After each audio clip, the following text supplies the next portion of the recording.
Ladies and gentlemen, thank you for attending the MIT Students for Open Inquiry's second event. Today we are honored to feature Dr.SHIVA, who will be giving a presentation on an inventor's journey.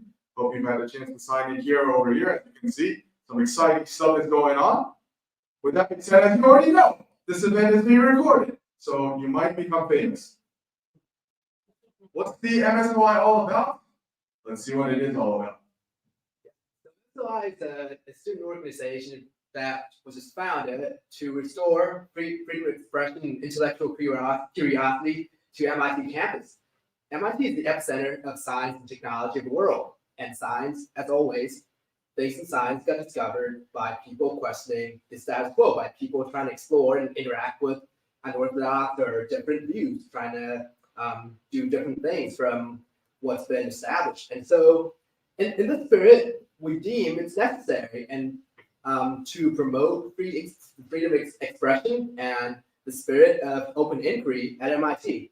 And we're here to transform the principles of the MIT Free Speech Alliance into practice. And the MIT Free Speech Alliance, MFSA, is an alumni organization that stands for free speech, and we're here to promote that. Right, so building off of that, I just wanted to continue explaining how MSOI, we're specifically an organization to bring in speakers of many different views. So this includes views that you might not agree with, but sometimes even we don't agree with. The point is to just bring in people that have many different backgrounds, different ideas, and really provide a platform to hear the logic behind them and see where it comes from, as well as perhaps how it might build into our own views. And building off of that, we also have our fourth part of MSOI, which is to open MIT minds. Through meetings like this one, we can hear from members from all across the world. So last week we had Herb Singh, an independent presidential candidate. And then we also have this, of course, Dr.SHIVA this week, and next week we have Steve Kirsch, which we're really looking forward to hearing about. Kirsch has made an uproar. Herb Singh is the Ramal Republican. Dr.SHIVA is the independent presidential candidate. Everyone, it's great to meet you. I'm Adam Deng. I am the captain of the operation. I'm the senior studying math and AI, but I figured that in order to do my mathematics as best as possible, it's great to explore new ideas, and it's great to be leading in charge to restoring free speech on campus and to getting creative people over here.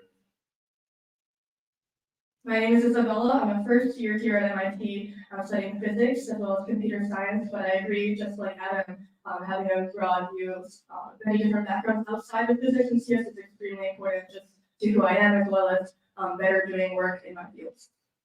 And, I'm Spencer, also a freshman studying management and political science. I came from a biology background, and I know how important the part of open inquiry and exploring different views is, especially because a lot of discoveries in science and in biology got they were realized because people were daring enough to interact with different views. We recently landed on the news for hosting Herb Singh, the Republican at MIT, and I'm sure that there will be many more after tonight. Just something interesting. We are getting attention.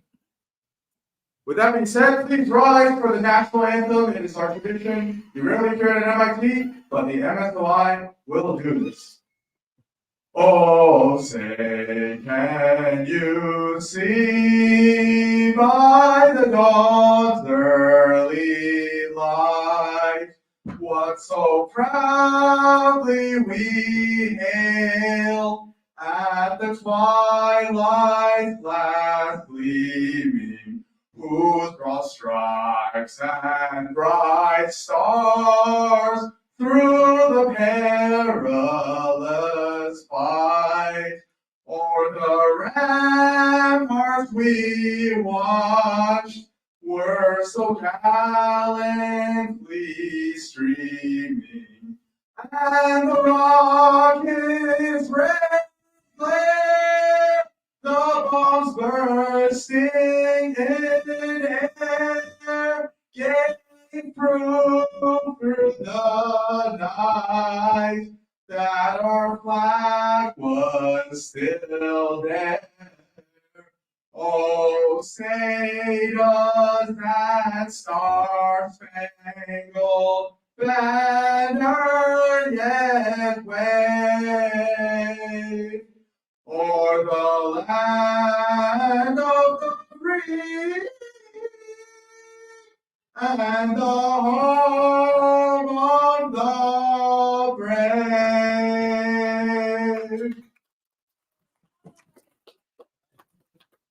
It is our absolute pleasure to introduce tonight Dr.SHIVA, inventor of email, serial entrepreneur. He got 4 degrees from this great institution and a system scientist. He will be connecting some dots today, and he is also running for president of the United States.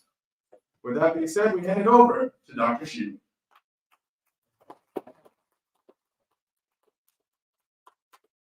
All right, let's get some technical stuff done. So John, I just want to make sure we're streaming properly, okay? I got to switch.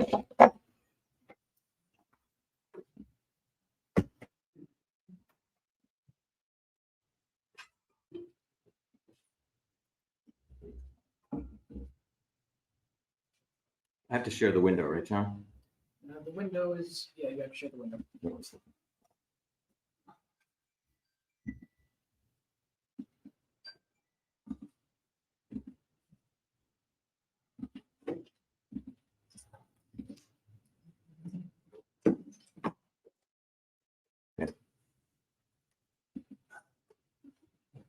Can you see that window again? Yep.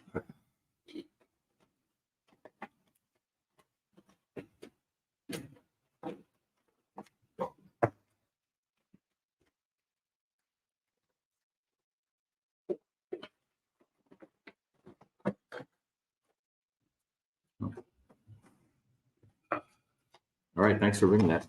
Welcome, everyone. It's a pleasure to be back here. Many of you may know that I was a student here, did a bunch of degrees from here, 4 degrees. But today we're really going to talk about an inventor's journey. When I titled this, I called it an inventor's journey. And many years ago, an MIT professor said, "Hey, Shiva, why do you have to tell the truth all the time?" We're going to talk about that. And we're going to talk about, does MIT foster an environment where you actually are emboldened to tell the truth all the time?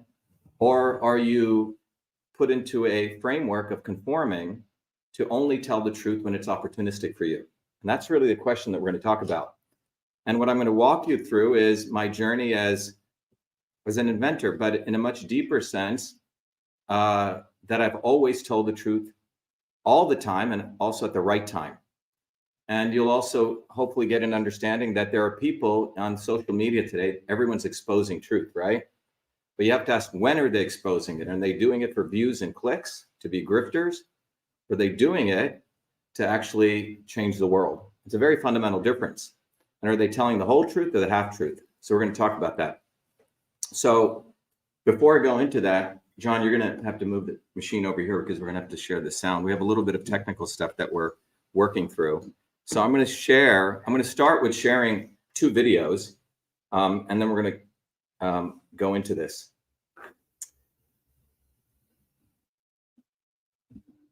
Let's see.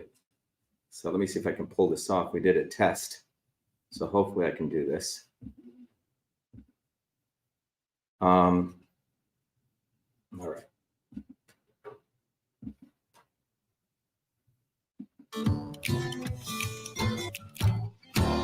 I have a question.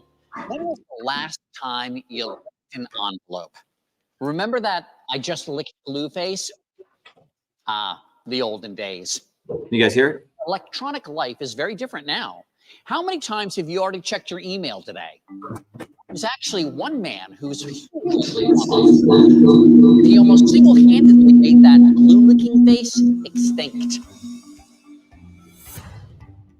Next time your fingers hit the keyboard to write a quick email, you might want to say thank you to Shiva Ayadore. Specifically, thank the 14-year-old version of him, because he's credited with inventing email as a young boy in New Jersey in the late 1970s.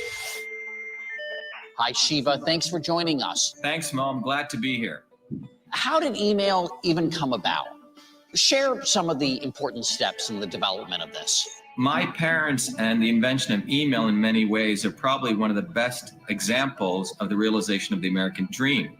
Born in India, Shiva lived in the slums of Bombay before his parents made the bold decision to move to the United States and give their family a new life. A new life that Shiva took full advantage of, finishing high school by 14 and enrolling in a summer program at New York University.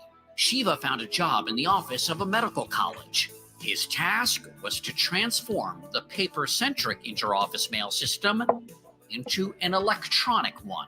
And the software he developed was very much like the email we all use today. Every secretary on their desktop was a thing called the inbox. So everything we see today in every email program in the world, inbox, outbox, folders, address book, return receipt, to, from, subject, BCC, all of these elements and more all came from the interoffice mail system, which was a physical system that was used in every office in the world. It was the first end user software application which made computing accessible to ordinary people.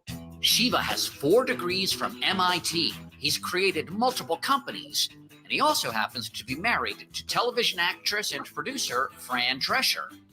When it comes to innovation, he is passionate about passing it on. I really believe that being an inventor and a scientist is not complete without also being a humanist and thinking about how we can give back to the world and change it. Thank you, Shiva. We wish you continued success. Thank you, Mo.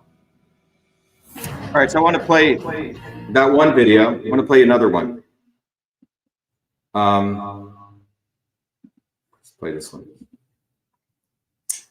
So in 2013, I went back to Newark, New Jersey, and we started a small foundation to recognize kids between the ages of 14 through 18 and fund them and support them. And when I did that, one of my old colleagues, where's that feedback coming from? Delay, maybe. Yeah, Bob Field. I think I'm probably not even going to use it, John. I don't even think I need this. Can you guys hear me all right? Yeah. All right. So I don't think we need this. So Bob Field, who was one of the IT guys when I was 14, when I went back, God, 30 years later, Bob, where's this coming from? That's amazing. Is there another sound source here? It's feeding back through that. So Oh, interesting. Okay. So let me play Bob's video. could it be from this? That's feeding back into the HDMI. Huh. All right. Well, let's see. Let me just play Bob's video and then we'll figure that out. So let me play Bob's video here, and I think it'll give a let's here.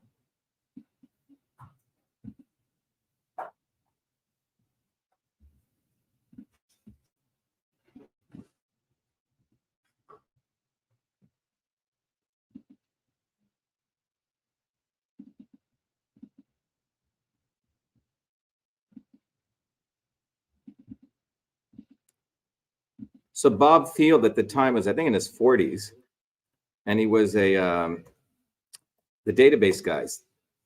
This is in the University of Medicine and Dentistry. Let me just play Bob's video here. And so this is many years later. I went back to the university when I opened this foundation, and Bob was kind enough to, and we did this very quick video. It's not done that great, but you'll get the idea. So let me play it for you guys here.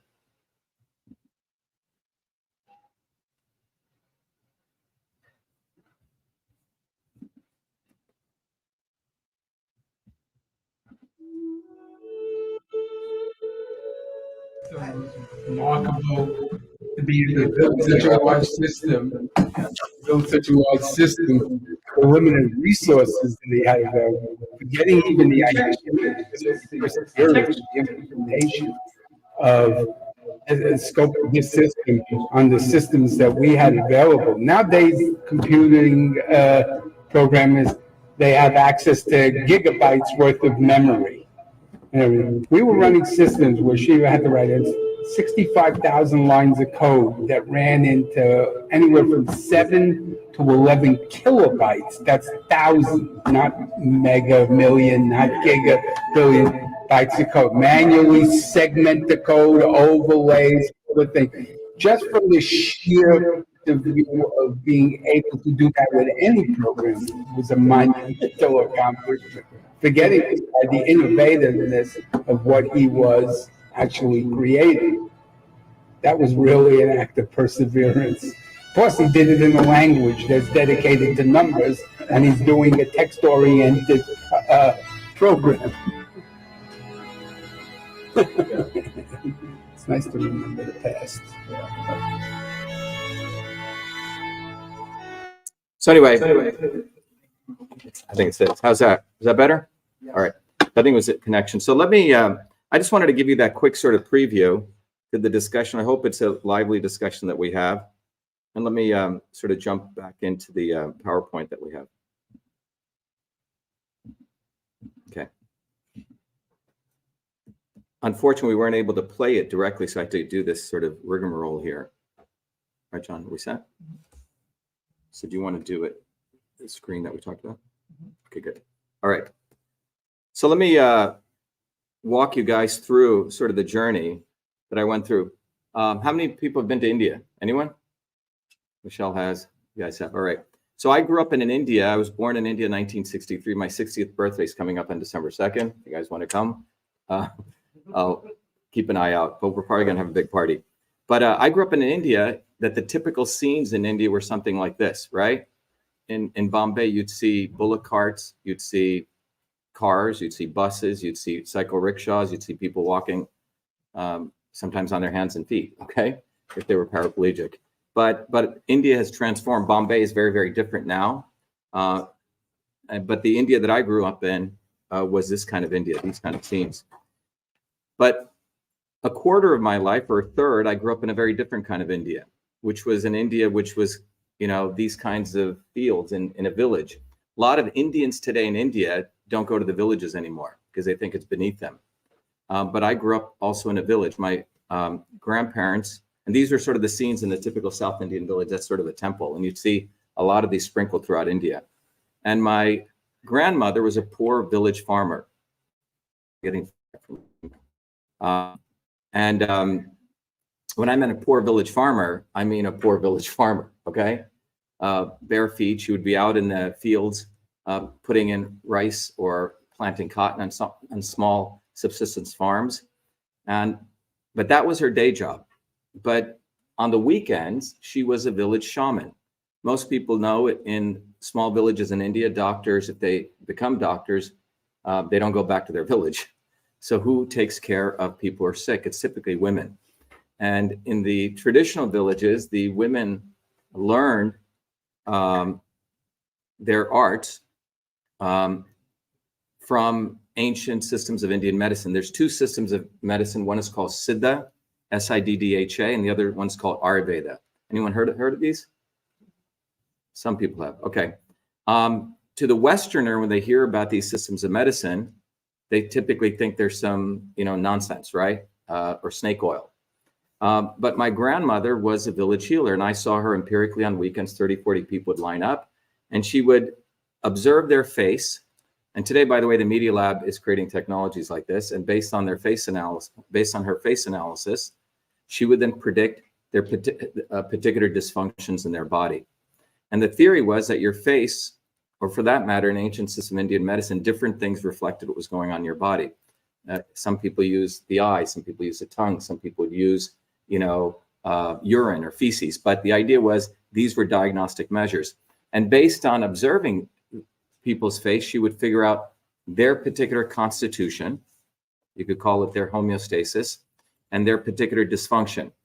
And that differential was used to figure out a particular medicine for that person, the right medicine for the right person at the right time, which is what the NIH now says we should do in 2003, okay?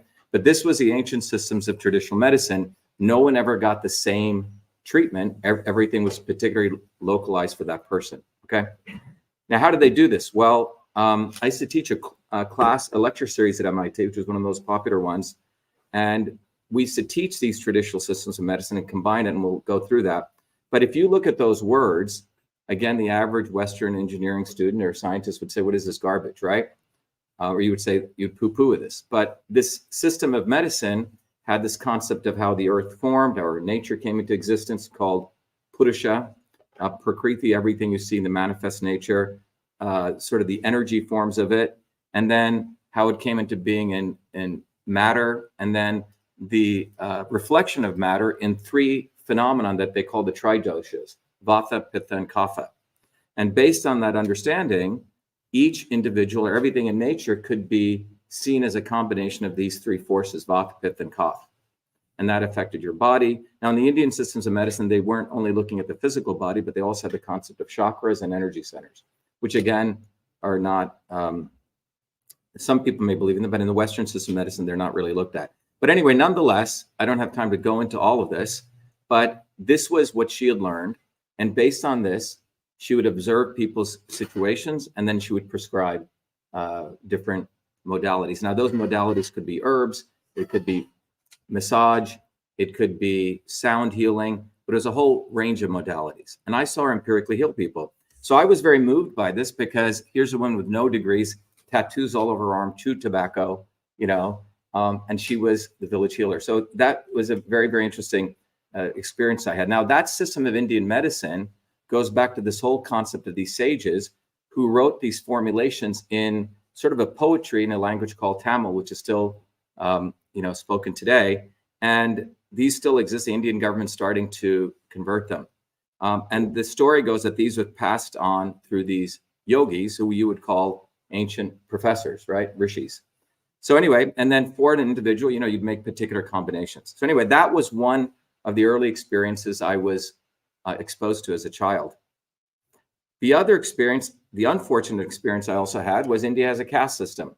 Most Indians in the United States are called Brahmins. You won't find a lot of low caste Indians in the United States. In fact, when I first came to MIT, there was the Indian Students Club, and they would always try to find out my last name to try to figure out what caste I was. And these were the Indians who came from India. You say, very different than the Indians who grew up here. And in fact, unfortunately, I would say some of the most racist people were those Indians. And, but for me, growing up in India as a 4-year-old child, you know, I remember the earliest memory was playing soccer with a friend of mine, going to his home and his mom spitting at me, calling me the equivalent of the N-word, and telling me to stand outside and give me water in a different cup. Now, this is not discussed, and it should be discussed. It should be, and when you discuss it, people think it's a woke issue or an anti-woke issue. And I've been on both sides of this, but it is what I was exposed to as a 4-year-old kid. And it affected me because I didn't understand this. And I went to my mom and I said, what is this? And she said, oh, we're the lower caste. And when I used to go to the well to get water, they would spit on me and chase me away and call me a pig. So I realized there you weren't born into equality, right? There was this concept of birth lottery.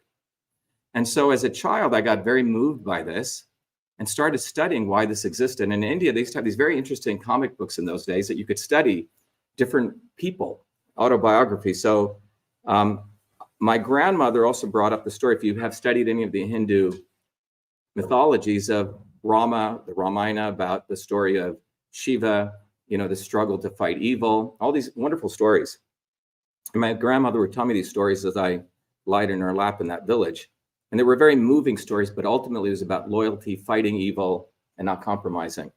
So my heroes, I started studying, they know this guy Bhagat Singh. You know, he actually challenged the British, not like Gandhi, who told people it was okay to get you know, beat up. You know, he actually challenged the British, or people like Crazy Horse, or people like Che Guevara, or people like Thomas Paine. These were my heroes as a child. And I studied all these people, left wing, right wing, because I was very, very interested in systems of injustice, but I was also interested in systems of medicine. You see, so it was a very interesting upbringing. So in 1970, my dad first came to the United States. He was given a very interesting opportunity. My mom and my dad were quite extraordinary people. There's a picture of my mom, this dark-skinned Indian woman, with all these men, and she had gotten her bachelor's degree in mathematics. She ended up getting her master's. Now, women weren't supposed to even get degrees in that time. Women were relegated to either being a housewife, maybe a secretary, maybe a teacher, maybe, but not from the lower caste. And my dad had grown up in war-torn Burma, where he didn't see a book until he was probably 11 years old. And he became an engineer, and my mom became a mathematician. And in the late 60s, the United States was looking for very educated people because they needed an engineering base. So my dad came here, we had to wait a year, then we came. Well, we first settled in Paterson, New Jersey. Anyone from New Jersey? Paterson's one of the poorest cities in the United States, predominantly African-American. And you have to understand that when I came here, it was the Vietnam War was still going on.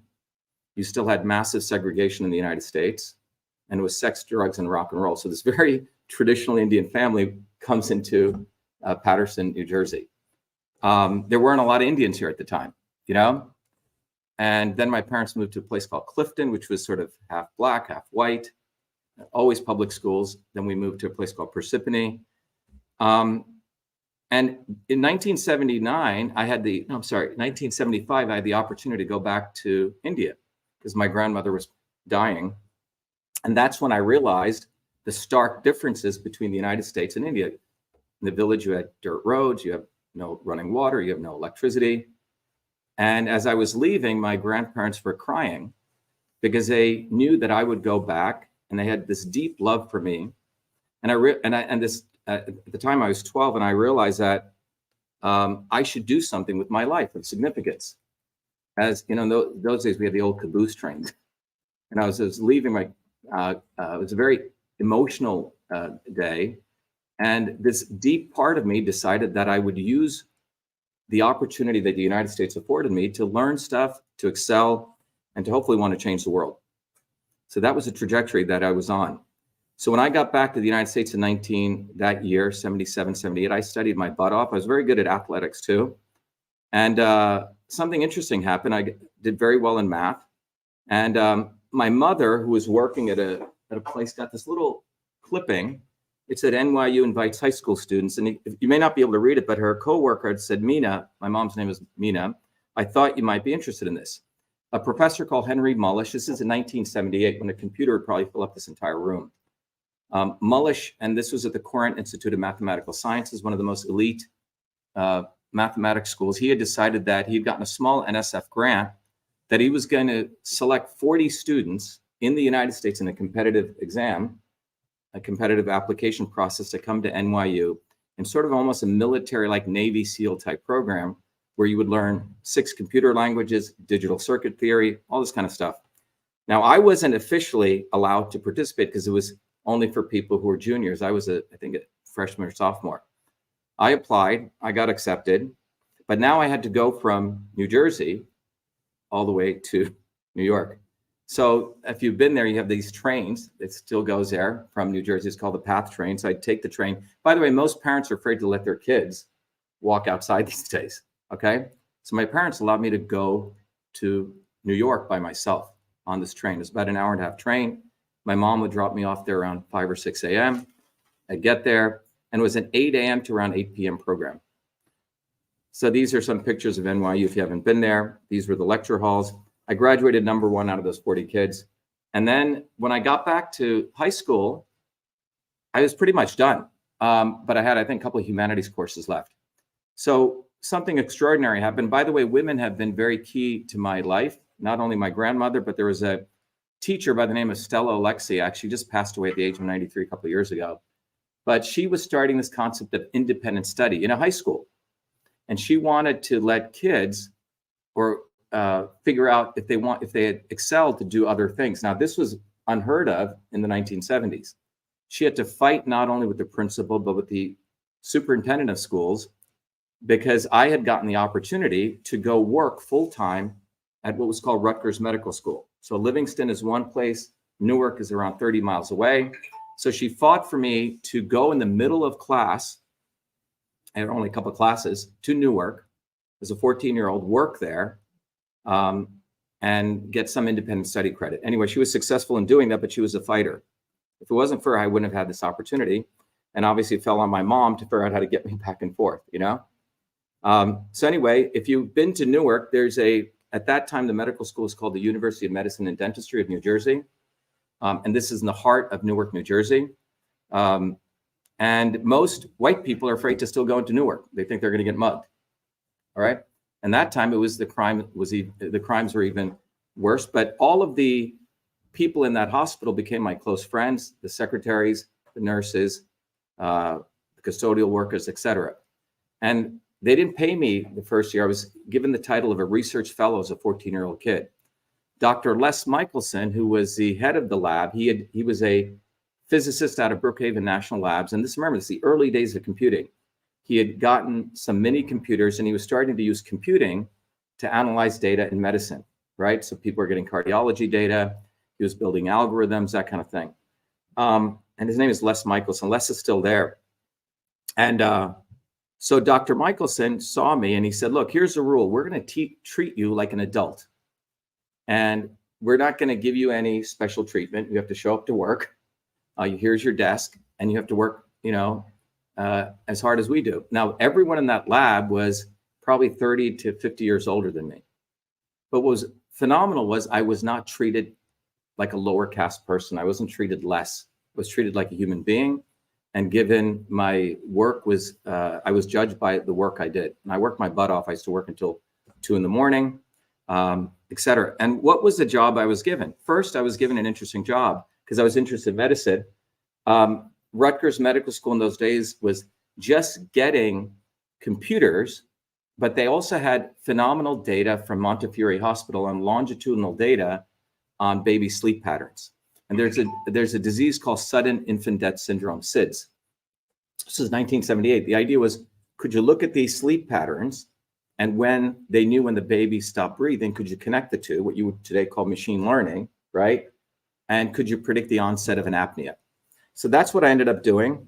And I, in fact, published a paper before on this and presented at one of the biomedical conferences, all this before I came to MIT. Okay. By the way, I was also an athlete, center half. We went 13-0 in a very big division in New Jersey. So I wasn't just a nerd nerding away. I enjoyed sports. Because I was good at this, another job I was given was the following. Anyone over the age of 40 will remember that there were 2 ways people communicated in these large organizations. One was at physical telephone. We didn't have cell phones. Fax machines weren't really coming out. And the other way was the inter-office mail system. This is a very complex system. Now, in those big mainframe computers, you could send these little text messages, all right? Little, like not even a tweet. But in this research hospital, like every other organization, whether it was the office of the president, whether it was the government, you had people in offices who manned this inter-office mail system. And it was always a woman. Again, in those days, women were relegated to 4 jobs: nurse, secretary, teacher, or mom, house mom. Now, and this is what those, if you haven't seen, this is what they look like, okay? Anyone seen anything like this? This was like where, Jerry has, okay?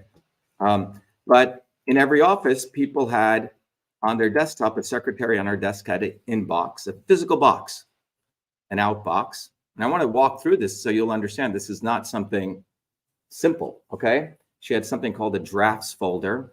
Underneath her desk, there was a physical desktop. She had a trash can. On her desk, she also had something called whiteout. She had bond paper. She had carbon paper. She had little paper clips. And she had a typewriter. And the process went like this. The doctor would go over to the secretary and say, Alice, take me a message. And he'd say to Dr. Blah from, let's say Dr. Michelson, we're going to hire John today. We're thinking of hiring John Medlar. Here is let's attach his resume. Maybe CC, carbon copy, the head of HR, and BCC his boss. Very interesting, right? Secretary would type it up. She would put it in the drafts folder. He'd come up the next day, maybe say this is wrong, redline it. She would do it again, smiggle a couple of times. When it was final, she would type it up. Now, if there were 3 CCs, he would literally have to put a piece of white paper, carbon paper, type once, put another piece of carbon paper, type again. So you can imagine if there are 10 CCs, all right? And then the BCC was blind carbon copy. So it was literally carbon paper. And then you'd attach it, and then you'd put it, so this is like, for example, and by the way, the memorandum had a very particular structure.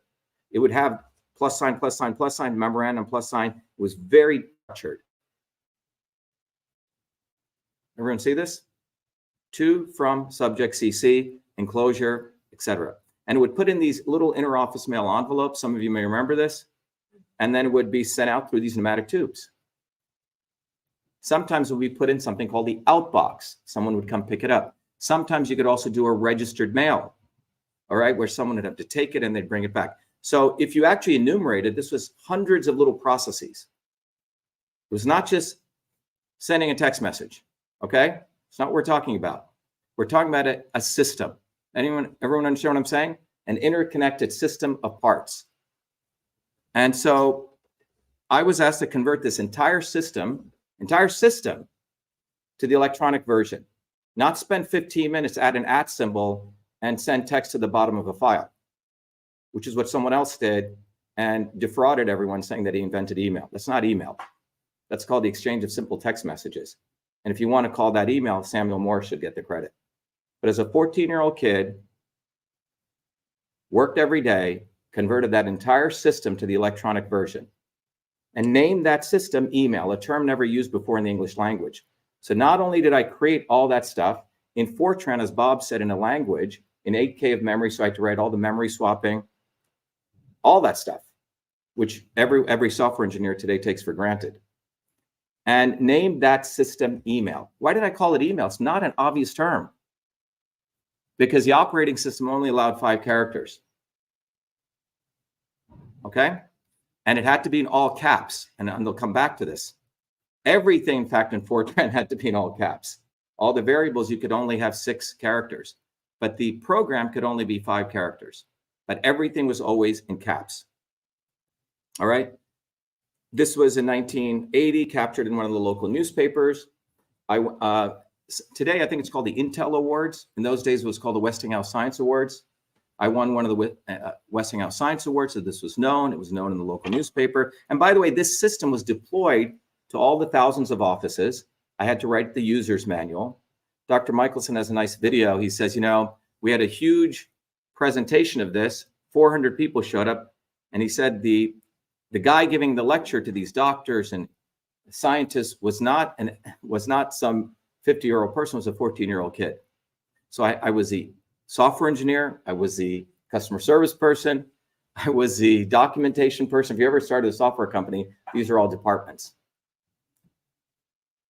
All right, so this system was fully running and people paid for it. In those days, there was things called time sharing. So based on how much you used it, you would have to pay, pennies for usage of this. And this was called email. So anyway, I came to MIT. And remember, just as an aside, no one told me about MIT. In my last 3 years, I went to a very wealthy school, Livingston High School. Chris Christie, by the way, comes from there. He was my catcher. Ivanka Trump and Jared Kushner lived there, and it was a predominantly Jewish school. My sister and I were the 2 dark-skinned Indian kids among 4,000 other kids. And no one told me about MIT. Isn't that interesting? I got 800 on my SATs, aced everything, won every math Olympiad. No one told me about MIT. Isn't that weird? Isn't that weird? It's very weird. Now, how did I find out about MIT? My mother was always helping people. She would help these 2 homeless people stay in our home. She was constantly, that she'd met in the market. One of them had a very wacky friend who said, your son should go to MIT. And he brought the brochure and it said Massachusetts Institute of Technology. I thought it was a mental institute. The way I saw the dome and all that, and I had no interest. My guidance counselor just told me to apply to the local state school. So he wouldn't leave until 2 weeks before the applications due came back. And I filled out that thing with a pencil. Anyway, I get accepted and I come to MIT to visit. And I remember walking up Mass Avenue, I'll never forget this. And I saw all these crazy looking people. They looked completely unhealthy. The student looked like he was 90 years old, sorry. They looked totally nerded out. And I said, these people look totally effed up, okay? And I had no interest in coming here. I went back to my high school and my physics teacher said, no. Now she wanted me to go there. And she, by the way, she was in the concentration camp. So she had the tattoos on her arm. She goes, my son is at MIT and you should go there. And remember, these high schools get ratings based on how many people go to different schools. So they were encouraging me to go to now MIT, which they didn't even tell me about.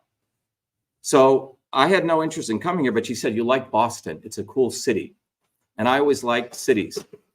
So I decided to come to MIT because of Boston. That was the reason. So when I came to MIT, you guys have the orientation, right? Remember in the Great Court, you guys still do that? So I remember this paper had come out. This was the MIT Tech Talk. I don't think this still exists anymore, do they? There's a tech, but this was the administration's newspaper. And the front page of it, it highlighted 3 kids out of the 1,041 kids who came here. And I was highlighted for creating this email system. And I didn't think much about it because you see, I was brought up to be a humble Indian kid, right? Indians are taught to be very humble. Okay. It's not a good thing. Really isn't, because other people are taught to, do little and boast what they did all day. And it was a very interesting lesson. It took me 40 years to learn that.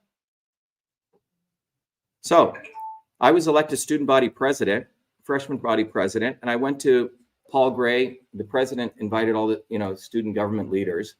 And Dr. Gray was at that time on the White House Science Council for Ronald Reagan. And Paul Gray pulled me aside at his house and he said, I know you invented email, but he goes, it's really unfortunate the Supreme Court is not recognizing software patents. And this is something he was fighting for. Because look, people didn't know what software was. They thought someone was writing something. That's how new it was on a screen. They thought it was like typing something, right? You couldn't see a physical device like a microphone, right? It was something in the ether. So there was no laws. The dumb legislators in Congress didn't even know how to value this. But in 1980, the Computer Software Act of 1980 was passed. And the Computer Software Act of 1980 used the Copyright Act of 1976, which protected literary work. And it said that you could protect software inventions using the Computer Act of 1980. So Dr. Gray's the one who told me about this. My parents weren't lawyers. So in those days, you had to write away for the copyright material. And it wasn't simply putting a C on it, and just getting a little logo. You had to submit all your software code, all of it. And we had to go back and forth with the Library of Congress. And on August 30th, 1982, at that time, I was an MIT student. I don't think I'd become a US citizen yet. It was in 83, but I was awarded the first US copyright recognizing me as the inventor of email. Wrote the code, named it email. I have the legal certificate. Any controversy? Nope. Period. Wrote the code, named it email, and I have the copyright.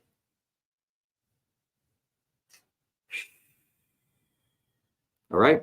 So forgot about it. All right. Because I was interested in medicine and I was interested in systems. I was interested in systems of power. So I don't know if you have a program still called Europe. University, you still have Europe here? Dr. Gray had just started that program. So I wanted to understand systems of power. So you could sign up with any professor and they had to accept you into a research program. So the guy that I worked with was a guy called Chomsky, Noam Chomsky. Noam Chomsky, next, I think Jesus Christ is the most cited scholar in world history for his work on, generative grammar, right, universal grammar, et cetera. So Noam was not only a linguist, but he was also interested in politics. He didn't think it was sufficient to just be nerding out, but you also had to participate in the real world. And so I started, John, you're going to run out of juice. You need your battery. You got it? Did you bring your charger? John? Okay. So let John get that. So I was interested in systems, caste systems, medical systems, et cetera. And so I studied with Noam the Europe and really to understand the origin of the Indian caste system. Where did it come from? And over a period of a year, what I uncovered was that the caste system was actually waning, was actually almost sort of embryonic movements were going to get rid of it, starting with the 8th century movement of what was called the Bhakti movement in India. And by the time the British came, elements of the caste system were actually starting to dwindle away. Not fully, let's not give Indians all the credit, but elements were starting to dwindle away. And what the British did in the 16th century, and after the Battle of Plassey in 1757, when the British actually became an occupying force, they actually said, wow, the caste system is actually a way we could structure these brown people and we can control them better. And that's why they reinstantiated the caste system in India. they in fact found the old draconian pre-8th century rules. So during the 8th century, they're very much like the Protestant Reformation. There was a movement to start eliminating the caste system. It was called the Bhakti movement, but it was put back in force. And there's a larger history, and you start really studying, you find out that there's a whole strata of Indians who were put in place, primarily Brahmins, to run the entire Indian civil service. And Gandhi really didn't bring, frankly, we could have a longer discussion, independence to India. He transferred power from white guys with crowns to brown men with white hats. That's what really happened in India. So India had massive corruption and still a finite set of 0.001% running it. But that's what I learned. But the systems knowledge was what motivated me, because I also was interested in medicine. By the way, I was accepted to the PhD program in neuroscience with opportunity to go to the Harvard Medical School. But something in me didn't like the Western medical approach, because I felt that they were looking at the body not as a whole, but if you went to a doctor today with a headache, you may get, 5 appointments, right? With a neurologist, an endocrinologist, a psychologist, etc. And essentially the body was seen as parts. So one part interested in politics always because of my background, the other part interested in medicine. So what did I end up doing? I really didn't want to do the medical stuff. I ended up getting 4 degrees. I did my undergraduate work in EE, created an operating system for cardiology workstations while I was doing a co-op over at HP up in Andover. Then I went to work at a small company after that. We created the first predecessor to PowerPoint called Freelance, which was for 123. Some people may know this, Lotus 123, and we sold it to IBM. Then I came back to the Media Lab in the 80s when scientific visualization was just starting, where you could use lots of data, big data, and starting to visualize it. So that was my master's work. And I did another master's work in MIT looking at, wave propagation, theoretical wave propagation. In the midst of doing all this, and by the way, I ended up doing a PhD in BE, which I'll talk about. But when I did all of this, I started my PhD because I was very interested in a field called pattern recognition. And could I create an environment, what you today call AI?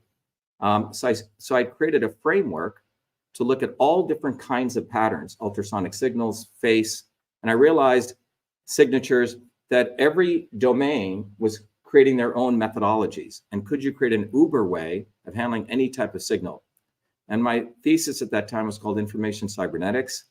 And in the middle of that, something interesting happens. So this is 93.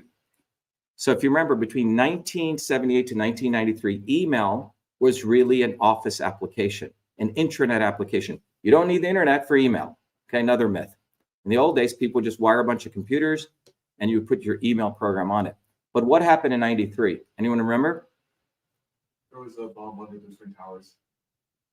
Yeah, that's one thing. But what happened in terms of computing? The World Wide Web starts into being, and the web essentially created a protocol called HTTP. So what that meant was the internet now had a GUI front end. And with a mouse, you could click. And it was quite extraordinary. If you go look at the New York Times, it had this very interesting, the first HTML page. And this was important because now the internet was going to become accessible to everyday people. Email, which was the application I created back in '78, was now moving to become a web-based application. So companies like Hotmail, Yahoo, all these AOL start coming out.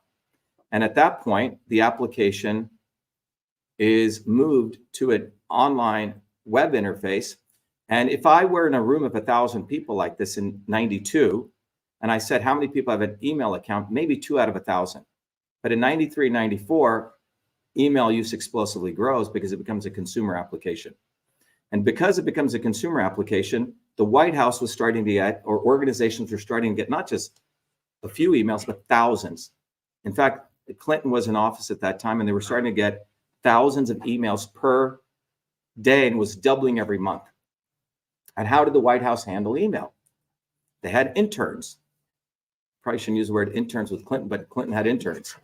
And these interns would read the emails, right? And they would bucket them into, well, they would print out the email. They handed it as letters. And they had 147 different buckets. And they put these emails into these buckets and choose a form letter. And you would get back a physical letter to an email, okay?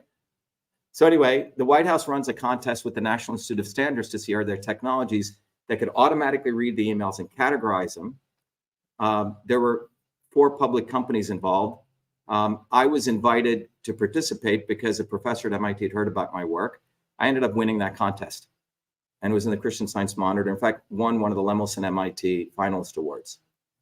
So what did I do? My attorney at the time said, Shiva, you could always do your PhD, take this out of MIT and start a company. I had to get the waiver rights from Leda Nelson at the time because MIT technically could have owned it. And MIT was actually pretty gracious. So I went and created a company called EchoMail. And so EchoMail was a company which would handle this problem, which was you're getting lots of emails, and we would take an email. We used, I have 3 of the earliest patents on this, which by the way, you'll see some interesting stuff. We're likely going to be suing ChatGPT and all these guys because we have the 3 earliest patents on analysis of text. So at 1994, you could start patenting software, by the way. Why? Because finally, the Federal Court of Appeals said software is a digital machine. So this is very, very early. So I got those 3 patents. We created a company called EchoMail, where we'd take email and we would try to bucket it and answer it. Now, I had no money, didn't know how to raise money. I went to the mayor of Cambridge and I said, look, I'll give you we'll build a website for you. He said, go to the Arts Center, which is a Cambridge Multicultural Arts Association over at Bullfinch. And so we convinced them to give us a little room. We built their website. In return, they gave us space. I wrote a book called Arts and the Internet because the first thing we were doing was putting a lot of artists up on the internet. And in the book, I did an advertisement for MCI, who gave me a free T1 line. So the whole thing was barter. And so we built the first arts online website. And I was trying to figure out how to make money off this. So I did 40 trips on the Fu Huang bus, I think it's still around, the Chinese bus, back and forth to AT&T. AT&T in 1995 decided that they were going to build a massive website, and they were spending 10 million bucks. People are spending like 10 bucks for a website. After 40 trips back and forth, I convinced them that they were going to have lots of email coming in, and why don't they buy my product called EchoMail, and they would route their email to us. Our technology would read it, categorize it by attitude, product, with a very interesting way of doing it, learn. And for every email that we processed, we'd get 30 cents. And every email that was categorized right, we'd get $1.80. Okay. So AT&T was our first customer. Then I got Nike, Citigroup, and we grew that company to around a $250 million value company with no VC funding. I did 40 million in sales myself at the time while building the software. And then, MIT had a front page news article on it. Okay. And they called me Dr. Email. All right. And many people covered this. So it wasn't like, I needed, so this is a second life with email. In fact, the Wall Street Journal in the 125th issue had me write the essay on where email was going. This is MIT's article. You guys should go read it, but it really talks about the entire issue. In fact, when Hillary Clinton was putting her email server, I was asked what I thought about it. I said the woman should be in jail long before Trump said it, okay, which she should be in jail. It's quite incredible that she got away with it. So that was supposed to be a 2-year effort. It ended up being a 10-year event with building EchoMail. I made very good money off of it, built a lot of infrastructure. And then I was randomly walking back to MIT, and Professor Dewey, anyone know Forbes Dewey? Forbes probably 80 right now, but Forbes had 3 professorships in ME, biological engineering, and HST. And he said, Shiva, you got to finish your PhD. And he goes, let me tell you what's going on. He goes, you love medicine, you love computing, you love systems.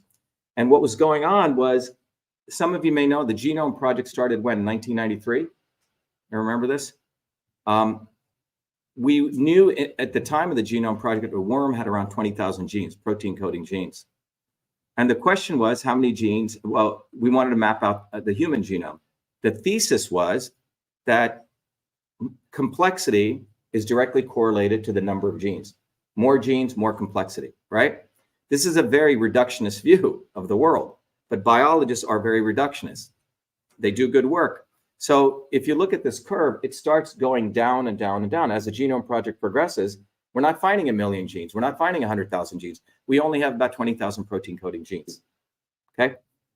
So this was a revolution in biology. And so Forbes said, look, what's happening is people are realizing, and Peter Hunter, who was on our scientific advisory board, he had just written this paper in Nature saying, if you're really going to understand the whole human being holistically, it's not just understanding the genes. We have to connect genes with proteins, with cells, with tissues, with organs. So it's a multi-scale problem, as we would say in many of the engineering physics, right? It's a multi-scale spatially and temporally, right? And it's very complicated. It's actually much more complicated than gas dynamics and fluid dynamics problems, because every biologist is doing domain-specific stuff. And how would you put all this together?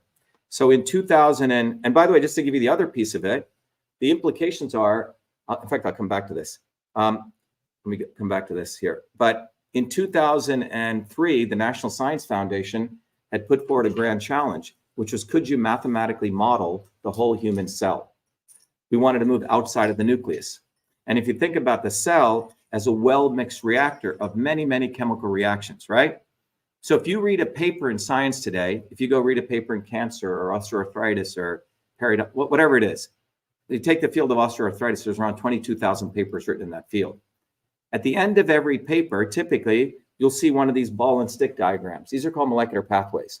Someone could win a Nobel Prize just for that. So someone does their in vitro and their in vivo work, test tube and lab work, and they finally map out a bunch of reactions, right?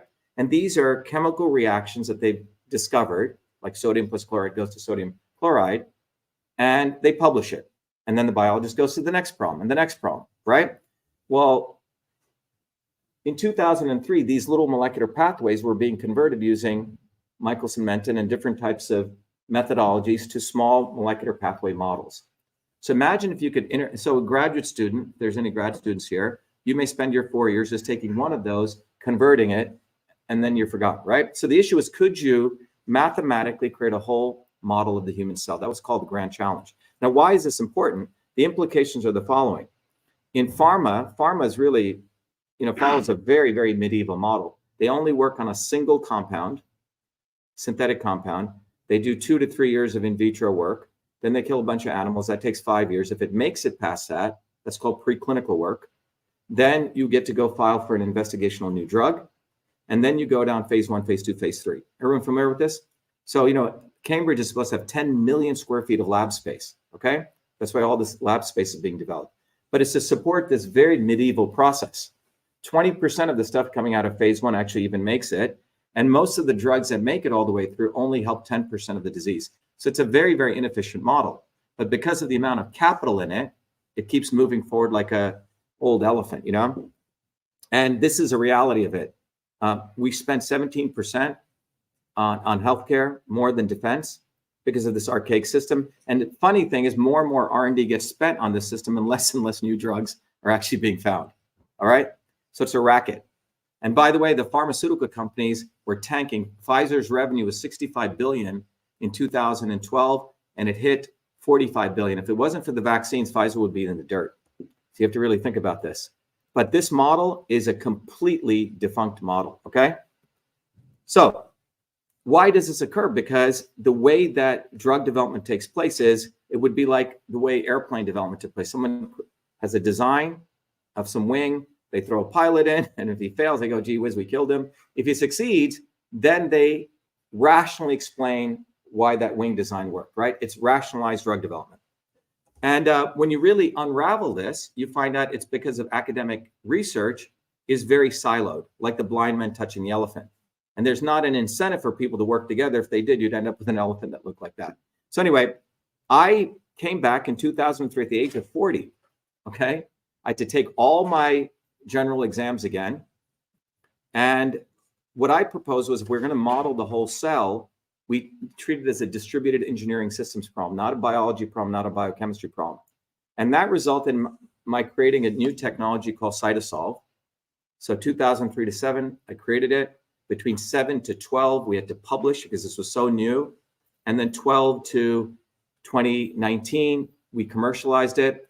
And now we're using it to going after every major disease on the planet. And we have a very, very different approach. But this was my thesis work. We published. And just to give you an idea of this, this was work I did between MIT, Harvard, Brigham, and King's College. if you take a phenomenon, what's doing, John? Oh, there. Okay. So if you look at blood flow in your arteries, when blood flows through your arteries, your body releases nitric oxide. How does that occur? If you go read the literature, you'll see all these little ball and stick diagrams, because biology is still diagrammatic. With our engine, we can take those diagrams decentrally, compute them, but not using AI machine learning, because in biology, you actually need to focus on mechanisms. And so here, for example, is our prediction of how much NO would get released. And then we tested it in the wet lab. Quite impressive. It's not a curve fit. And when this came out, we got it published in one of the leading journals in the world, Cell. And this is almost 10 years ago now. But we've now created architectures of every major disease. We have the models, and we're doing combination screening, but going after natural compounds. And so, by the way, this interesting paper came out in Nature saying if you're going to solve cancer, you have to use cocktails.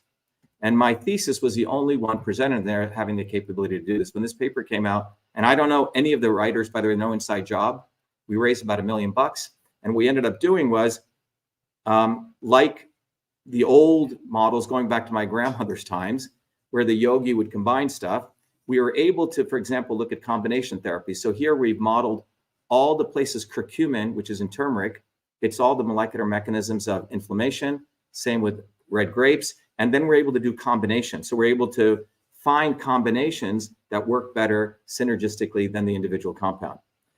More recently, we used that $1 million we raised. That's all we've raised so far. And we looked at all the 270 drugs for cancer. We modeled the molecular mechanism of pancreatic cancer, and we discovered a 2-drug combination, which we got allowed by the FDA in a record 11 months. And we spun that off with MD Anderson, okay?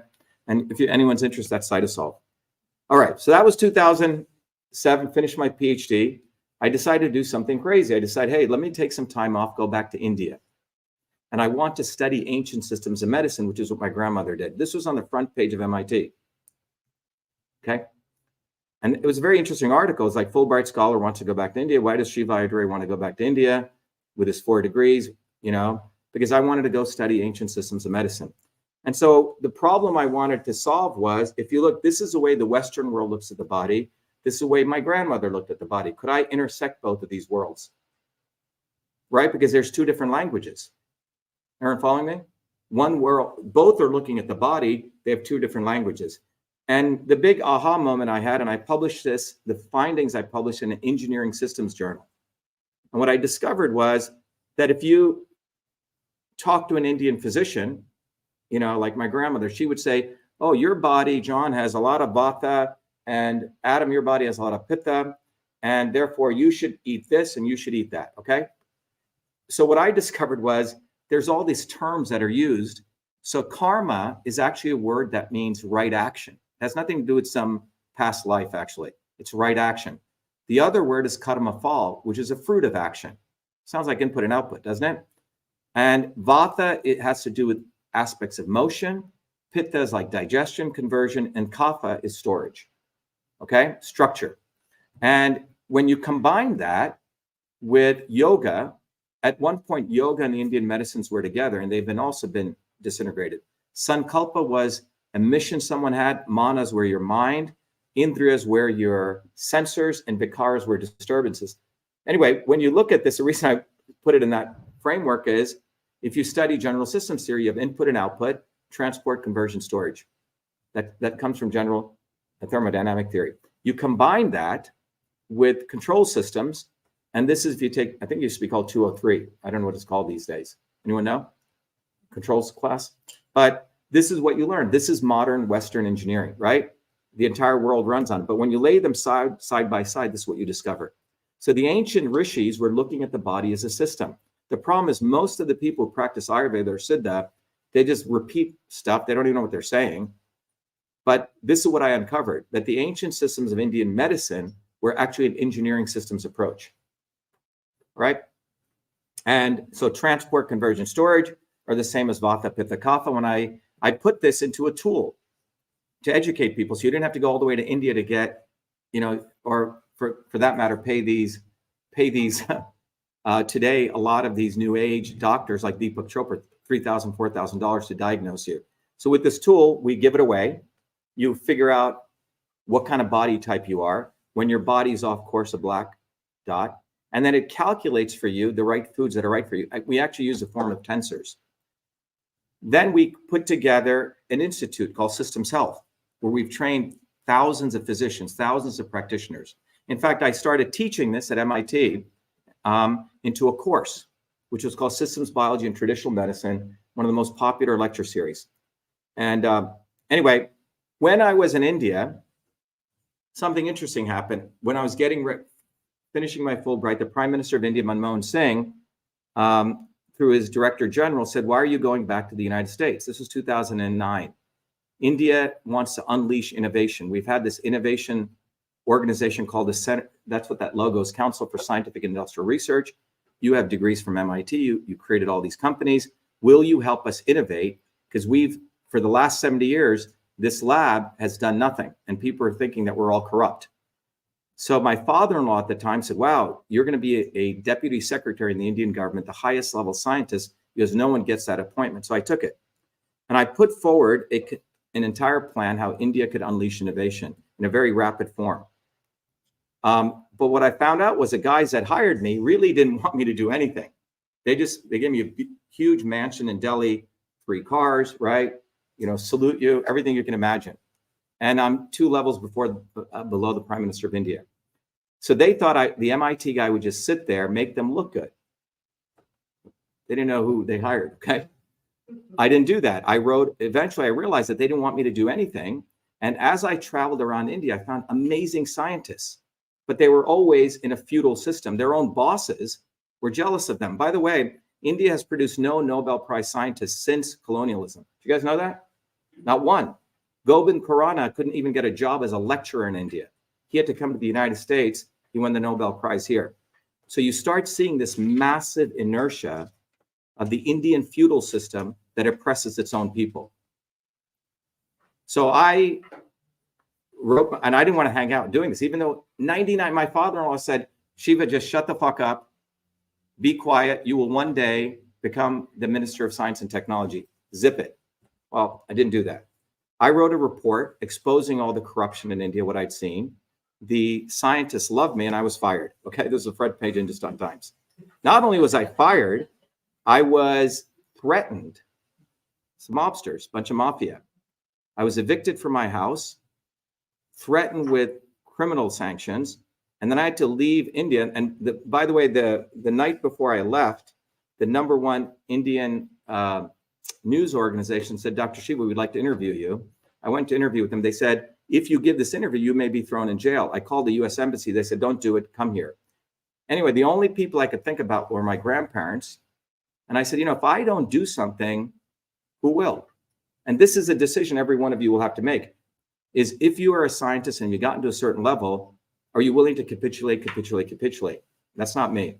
So I gave this report, and the next night I got on a 3rd-class train, drove it, with chickens and everything, with all I had was my passport and my wallet to the border of Nepal, crossed over, went to Kathmandu, and then got back home. When I got back home, and that's a trip I took, the editor of Nature said, "Dr. Shiva, we've been watching this organization for 70 years, and we know it's corrupt. Will you write an article for us?" So I wrote an article called "Innovation Demands Freedom."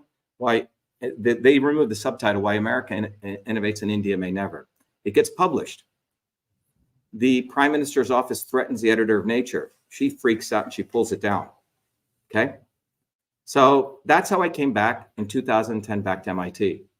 Doug Laufenberger, the head of the BE department, gave me a lecturer position, and I taught a course called Systems Biology and Traditional Medicines. In fact, the #1 scientist of India wrote to the Prime Minister, and he said, "Please do something. You're going to lose a great person." PM Bhargava, the #1 scientist in India. So anyway, I came back, started teaching my course. In fact, there was 2 courses I used to teach: systems visualization, the #1 elective. A lot of other professors were quite jealous because I did about 60, 70 students in an elective course. It's a lot. So something interesting happens in 2011. My dear mom is dying of a horrible disease called pulmonary fibrosis. And in a small suitcase, 3 months before she dies, she had preserved all of that stuff from 1978. Remember, I didn't seek any PR. Didn't go and say, Hey, Walter Isaacson, write a book for me, you know, paying money to do that, which is what most people do. So my mom had saved all this material, everything, the computer code, everything. The editor of Time magazine, Doug Amick, a senior technology editor, said, wow, you invented email. He writes an article, November 11th, 2011. No one had a problem with this. Then the Smithsonian contacted me. I didn't go to them. And they said, wow, you have a treasure trove of stuff. We didn't know this. And Washington Post, a young African-American writer, writes an article called Dr.SHIVA, inventor of email, honored by the Smithsonian. Now, you would think this was February 16, 2010, would be an occasion for celebration of the American dream, wouldn't you? Shouldn't it be? Mm-hmm. What happens? This stuff like this comes out by Gawker Media, calling me an asshole, a dick, a fraud, and stuff like this. And I want every student to look at this if you're here. Fucking shameless cretin. He should be hanged by his curry-stained fingernails. This is not 1950. This is 2012. And MIT's mission statement is diversity. Not one person at MIT did anything. In fact, thousands of calls came into MIT saying, who the fuck is this guy? He should be fired. How dare he say he invented email? I didn't seek this. And I'm looking at this coming into class, teaching, I'm saying, what the hell's going on? Everyone see this? So when MIT talks about diversity, let them really talk about it, because no one lifted their hand except Noam Chomsky. And by the way, they went to my Wikipedia page and they destroyed everything. Everything I had done was taken away overnight. And a senior Wikipedia editor wrote to me. He said, I attempted to change your page to give you credit. He goes, the article on email is more volatile than the article on abortion, than the article on the Second Amendment. And there was one student in my class, Devin Sparks, who was so upset at all this. Out of all the hundreds of students, one student, Devin came from a poor family in Vermont, and he was watching this. And he spent 3 months in the MIT library, because when you're being attacked like this, you said, shit, did I not invent email? And I've talked to women who get raped. They think, wow, maybe I did something wrong. All right? And so who was behind this? An organization called SIG-CIS, a bunch of academics who think they own the story on email. Academics. And this was a new skull that was found like in Africa. This had to be snuffed out. Turns out this organization is very close with Raytheon. At that time, Raytheon was a multi-$37 billion defense company, was using the @ logo, and they were promoting this fool, Ray Tomlinson, who did not invent email. To his own admission, he says, I just spent 15 minutes. I took 2 programs, an FTP program and send message so you could add text to the bottom of the file. That's not email, guys. You didn't call it email. That's not email. 15 minutes is far different than what I did as a 14-year-old kid with all that work. But thousands of calls came in. And here, as I'll share with you, I had spent my whole life in this institution fighting to make sure more poor blacks, poor whites came in. I organized the food service workers. I was the student who organized the apartheid protest. I did that. But no one wanted to stand up. Where was their spines? Why? Because this invention occurred before I came to MIT. I was on the front page for inventing many things, wasn't I? Many things. Fulbright Scholarship, Echo Mail, the brown model minority, serving the man. But this had a problem because this $37 billion company was promoting themselves as a leaders in cybersecurity, because what had occurred in 2007, missile sales were going down. Every defense company was getting involved in cybersecurity. By putting that @ logo and saying they were the inventors of email, that gave them a big advantage in filing RFPs. Anyone know what RFPs are? Requests for proposals. And they were running a Madison Avenue campaign with that guy who knowingly knew he did not invent email. And so when this went into Smithsonian, the academics colluded with Raytheon to try to destroy my character. Character assassination. But they forgot something about me. You see, that's a picture of me burning the South African flag on the steps of MIT, long before it was in vogue to talk about diversity, because MIT had millions of dollars investments in South Africa. I led one of the biggest protests across the BU Bridge, came over on the steps of Student Center, and we burned that flag, and then we marched into Gray's office, and we demanded divestment. We got MIT to divest. And we didn't pussyfoot around. We didn't say no to apartheid like ceasefire now. We said apartheid in South Africa, burn it to the ground. Because that was a sentiment then, because students were being butchered in South Africa. You see, they didn't know this. They didn't know that I would not be a good Indian. This is where the real racism comes in. Had I been, maybe my last name was some other name and I had blue hair or blonde hair and blue eyes, I should be on the stamp on every place. But I've had to fight this fight all my life. And that's a picture of me when my friend, an MIT physicist, was jailed by the Sri Lankan government. When the prime minister of MIT came to the president's house, we chased him out and we got him out. He was jailed by the Sri Lankan government and beaten, an MIT physicist. And there's a picture of me at my MIT graduation. The United States had just invaded Iraq, right out on the Great Court out there, 20,000 people. I took out this thing, said US out of Iraq. Half of the crowd booed me and the other half gave me a standing ovation. It didn't matter. I had to do the right thing. And so when all this is going on, that me who had fought for others, no one was willing to fight for me. And it was a very interesting personal journey. I had to say, wait a minute. It was a journey because you have to say, wait a minute, I never wanted credit, but I have to take the credit because it is the truth. And it's an interesting journey when you have to fight for yourself. It's easier for me to fight for John or fight for Michelle or fight for Adam. It's harder when you have to fight for yourself because you have to go through this. Oh, people are going to say I'm self-promotional. People are going to say, ooh, you just want credit. But credit does matter. You know why credit matters? Because we should put truth of the people who actually did the work. MIT did not create email. ARPANET did not create email. They didn't create it. I did it. As a 14-year-old kid in Newark, New Jersey, not in the framework of the military-industrial academic complex, but in the framework of a loving family, a mentor, and some infrastructure. And that's what MIT does not want to teach us. See, I didn't need to come to MIT. MIT actually benefited from me, and it benefited from you, because you already were good students before. They put your brand on it. It's a bigger story, but I had to then defend myself. One of the students, we went and researched everything the MIT microfiche because we're wondering, did someone create email? We created the website, Inventor of Email, and then I'm attacked for creating Inventor of Email. Oh, you're registering domain names. Fuck yes, I am. Because I'm going to now take the credit that's rightfully mine. And you're attacking me for that? You're snickering for that? And lo and behold, that's why I believe there's a God. David Crock of shit, this guy, David Crocker, who was attacking me in the Washington Post, saying, oh, email could never have been created by one person. It was a collaboration. You see, that's another way of plagiarizing people's work. And he had written this report he forgot in December of 1977. Read it. It says, at this time, no attempt is being made to emulate a full-scale interorganizational mail system, the interoffice mail system. They thought it was impossible because they were a bunch of nerds, old white guys, just trying to transact messages. They thought secretaries were stupid. That's what that sentence means it's almost impossible to build a system to meet all users' needs because you'd have to create a user interface. You'd have to put all these features in. But see, I had respect for those women. I didn't think they were less.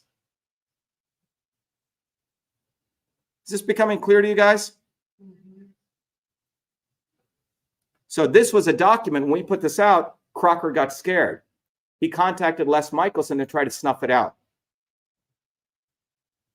And the Smithsonian, a bunch of spineless people, they said, well, after they got all the material, electronic messaging predates email. Yeah, I never said I created electronic messaging. I created email, the system. You see, academics, 99% of them are spineless. That's what you will learn. And in fact, they've gotten more spineless since the 1970s at places like MIT because they get rid of the really good people. And I wish some of those professors were here right now. So I was in Noam's office and I said, Noam, you got to look at this. And Noam was the only one who did this. He goes, it's black and white. A 14-year-old kid invented email. He called me at midnight The next day, he said, Shiva, I'm getting by the MIT administration, my home institution. MIT wanted him to be quiet. Why does this story have to be censored? Why does this have to be canceled? And in the middle of this, so this started in 2012, and I got restitution in 2016. And my very close friend, when I was 13 years old, Lorraine Minetti, came from New Jersey here, and she would just cook for me and clean for me and help me out because I had to write all this shit. And in the middle of this, Walter Isaacson, another racist, that's who he is. He writes a book in the middle of this as though he was commissioned to snuff out the story called The Innovators of the Digital Revolution. And all of you here, listen very carefully. He writes this story in the middle of this controversy, a fabricated controversy. And look at the title, Innovators of the Digital Revolution. Isn't email part of the digital revolution, Adam? Yes. Isn't it?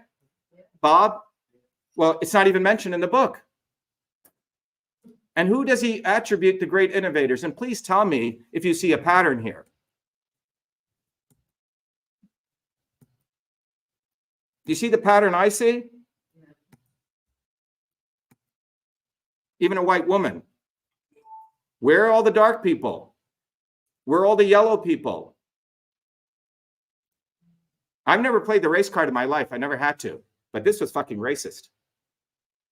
And he attributes at the end of it to Vannevar Bush. Anyone know who Vannevar Bush is? He's a president of MIT who created Raytheon. And in the book, he says all great innovations come from the military-industrial academic complex. You say, which is what not only Eisenhower, but by the way, Eisenhower's speech was military-industrial complex. It was actually military-industrial academic complex. Jay Stratton, who's a president of MIT, was an advisor, removed the word academic.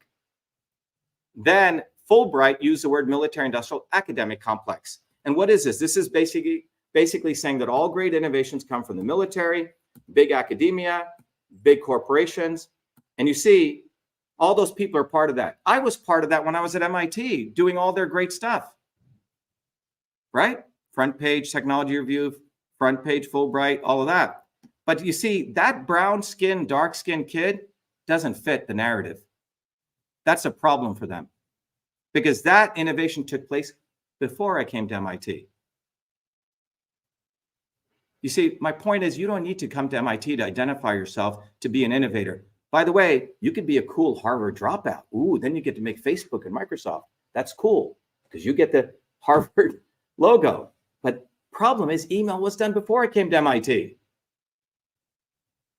And this blows away all this narrative that innovations occur in Silicon Valley and, et cetera. By the way, Philo Farnsworth was a boy who created TV. Took him 60 years to get credit for that. And he did it on a small farm.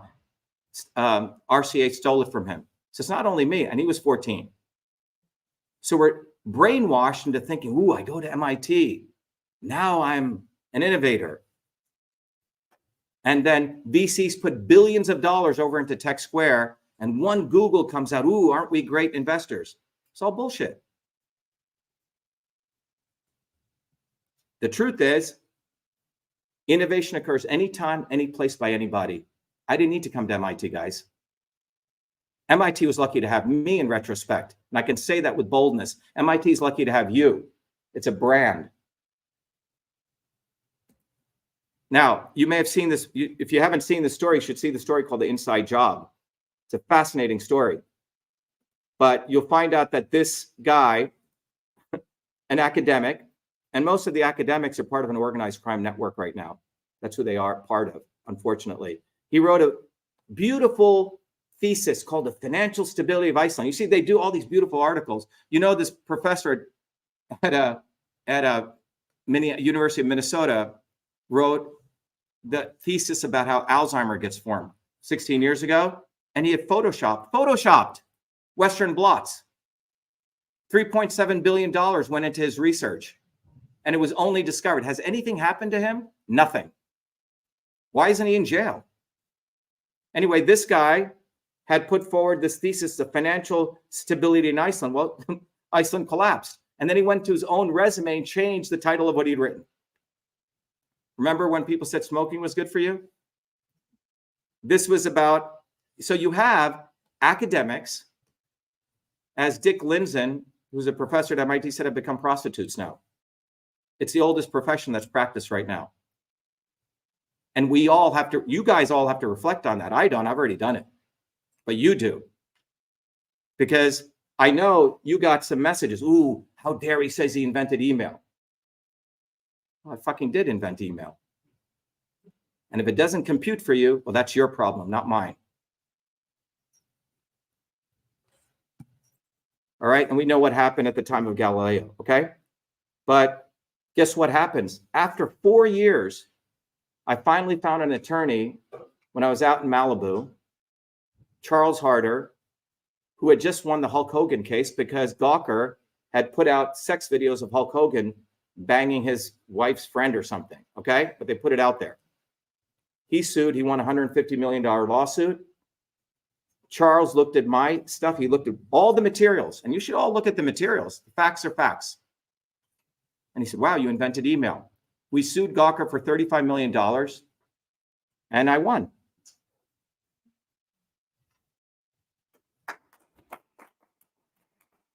And those of you snickering, start clapping, okay? Because I won. And not only did I win, they were forced to remove those 3 defamatory articles. And then all the liberal elites started calling me a fighter against free speech. Can you believe that? Defamation is not allowed by the First Amendment. And then I created a website. You can go to whoinventedemail.com. Go look at it. Share it with your friends. Because it's an indictment about MIT, actually, and all of academia. What they do when the stuff doesn't come from your own realm. But see, they got a problem with me, guys. I got those 4 MIT degrees, and I fucking put it out there. MIT PhD. Ooh, why do you say MIT PhD? And I put boldly, I'm the inventor of email. Because I will take credit for what I did, because it's not about me. It's about where the origin of innovation comes from. And real innovation comes from everyday people solving real problems, not from some nerd who gets an MIT degree. And you should go, you will read the facts about email, why Ray Tomlinson is a fraud. And finally, after I won the lawsuit, then MIT people come out and say, yes, Deshpande, who's on the board of MIT, who made several $1 billion. He said, yep, Shiva invented email. Sanjay Sharma. All right. I went back to my chemistry teacher. Now, this guy was a military guy. And he said, you know, we had this old teletype thing, but that's not email. Email is a system that Dr. Shiva created. Let me read what Dr. Michelson said, who's still alive. You see, the problem they have is typically they do this to people when they're dead, and they don't have a voice to fight back. Dr. Michelson said the facts are black and white on this. There's no gray area. The ARPANET didn't invent email. Ray Tomlinson didn't invent email, and neither did the so-called quote-unquote internet pioneers of the 60s and 70s. Dr. Shiva Ayyadurai invented email. What the internet pioneers did invent was a revisionist history of email's birth, which this victory exposes. Dr. Shiva's work reveals a larger truth that should be evident by now. Innovation can happen anywhere, anytime, by anyone. This victory provides an opportunity to embrace that truth.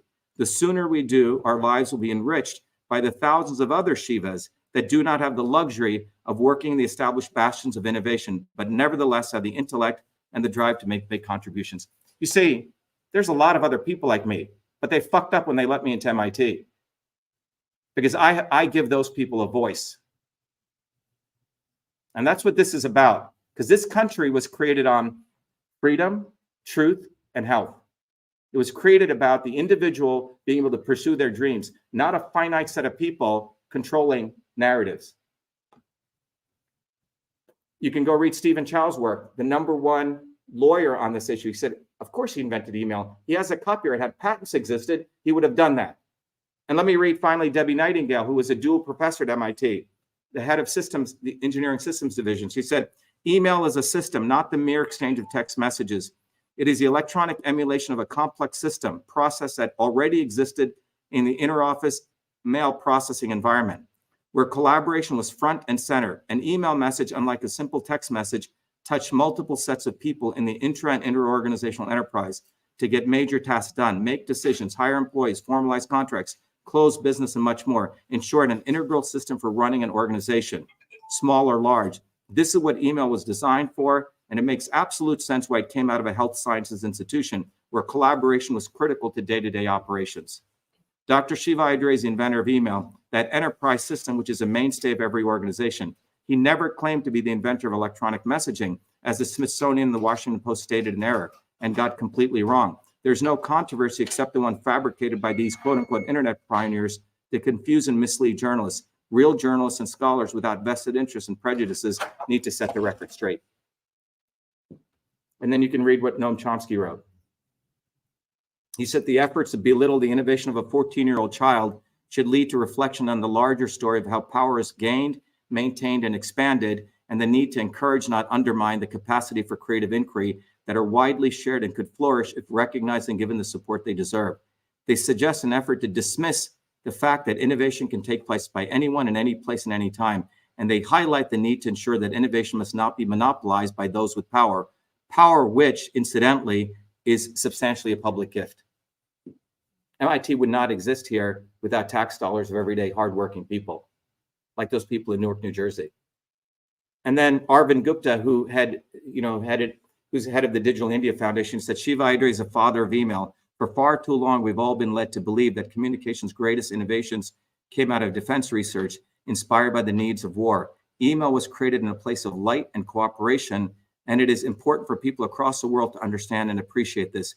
Why does academic credit matter? Because the journey matters, the motivation matters, and history matters to generations of inventors, dreamers, and entrepreneurs deserve to know the truth.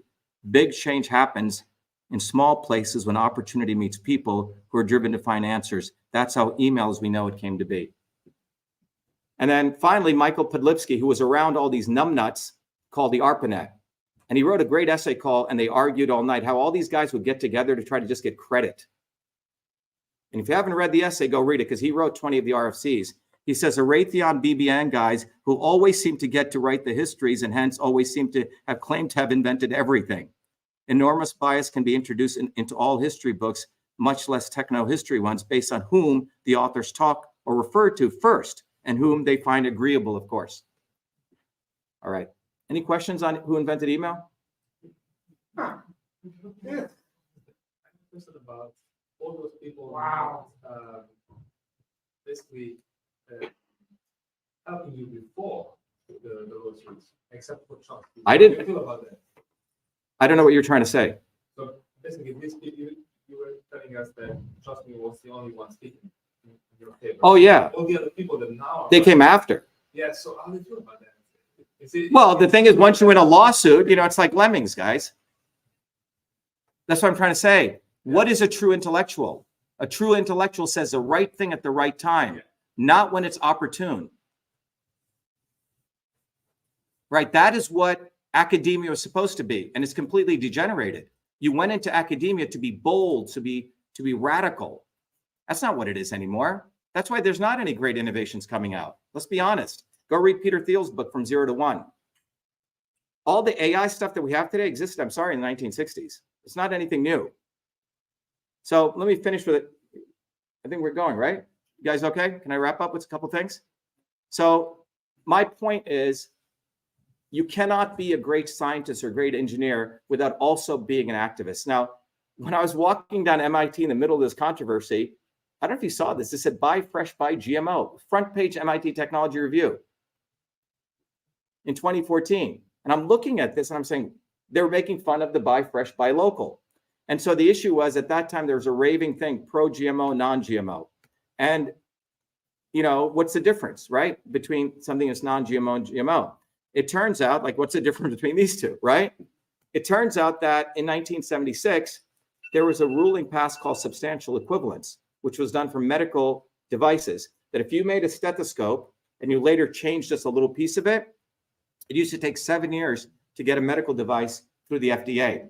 So substantial equivalence said if you just made a small change, then you don't have to go through that whole 7-year like if you change the color of the stethoscope from black to white, right? For example, as long as the manufacturer could say, hey, here are the criteria, and these criteria are substantially equivalent. Does that make sense? So anyway, when GMOs came, they used the same view. So when you compared a GMO tomato with a non-GMO tomato, what is different? All that had to happen was the guy who creates the non-GMO tomato just has to say, I'm going to look at the following criteria: color, amount of water, and squishiness, something like that. And as long as you create whatever criteria you want, you could say they're equivalent.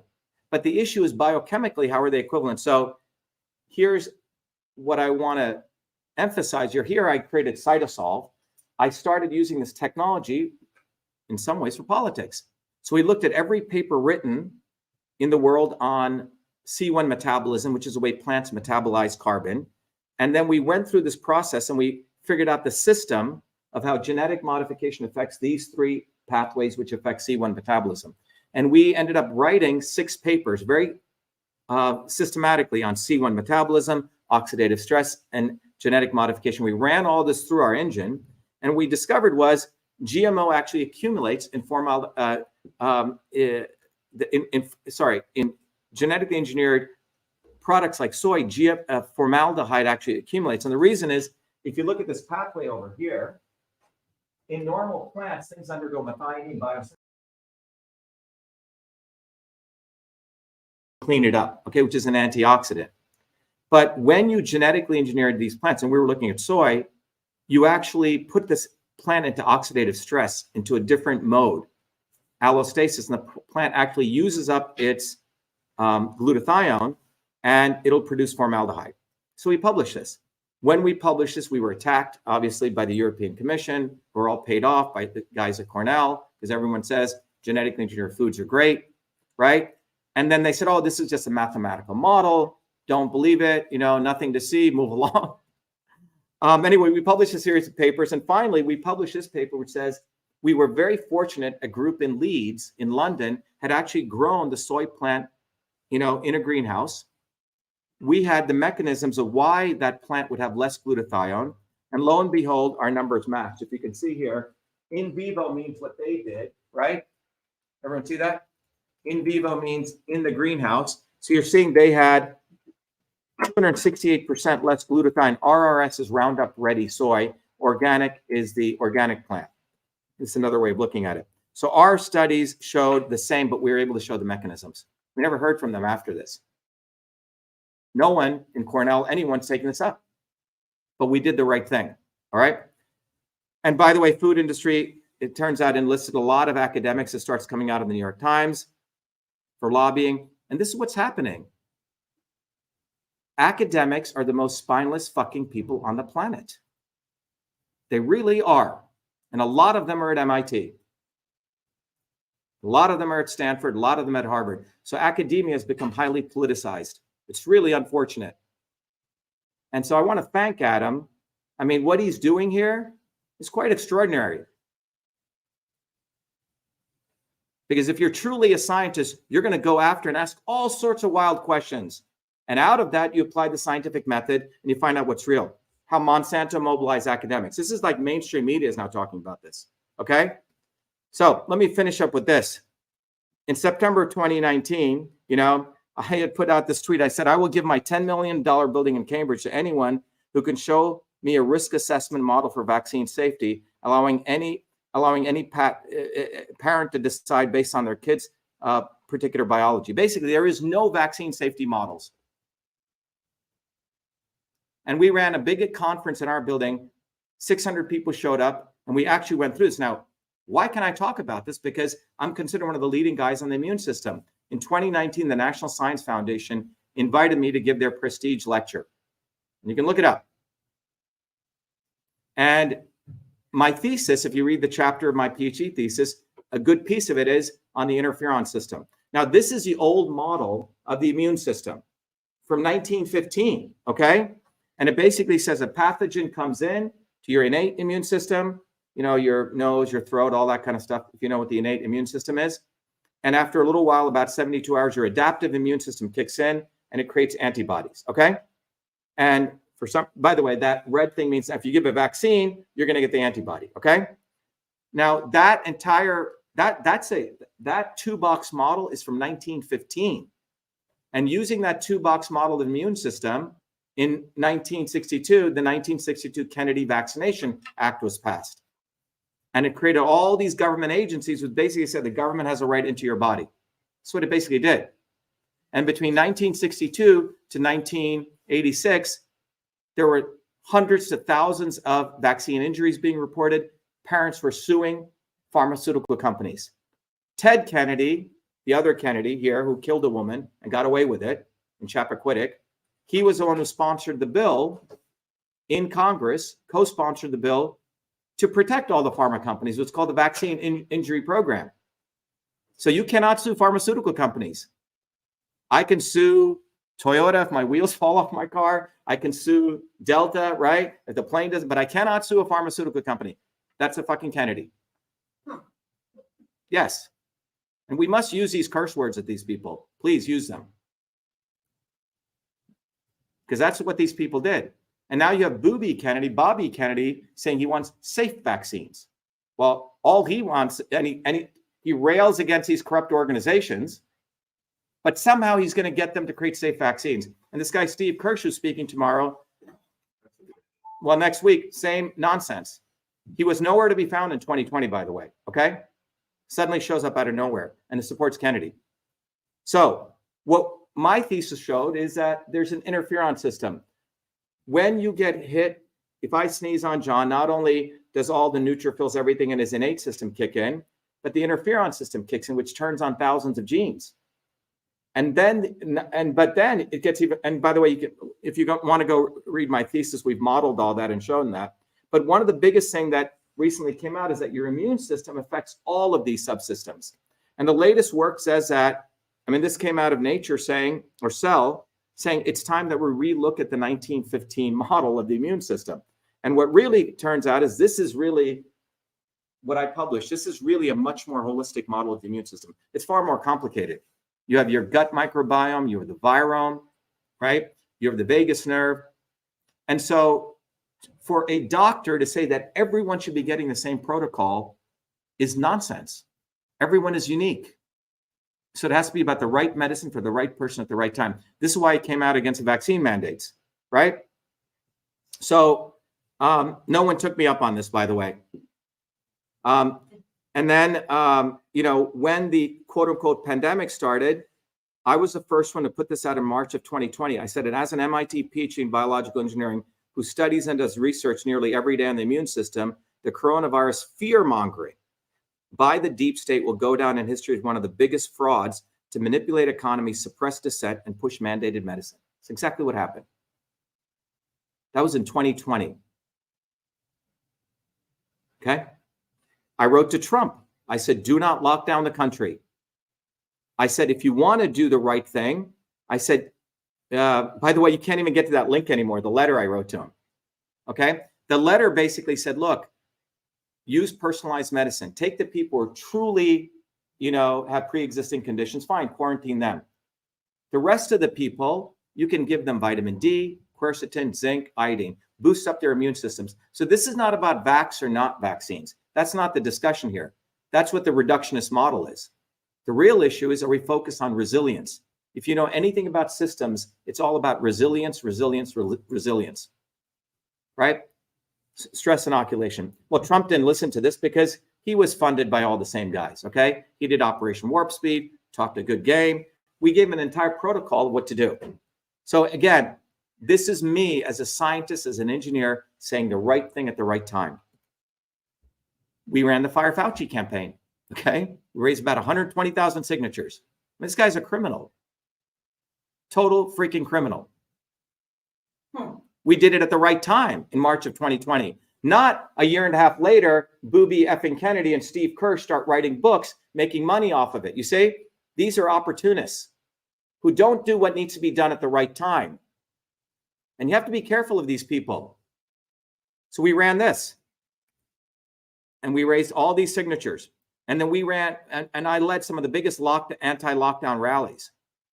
Let me finish on this last thing because it's about free speech. Many of you know I ran for office against a woman called Elizabeth Warren.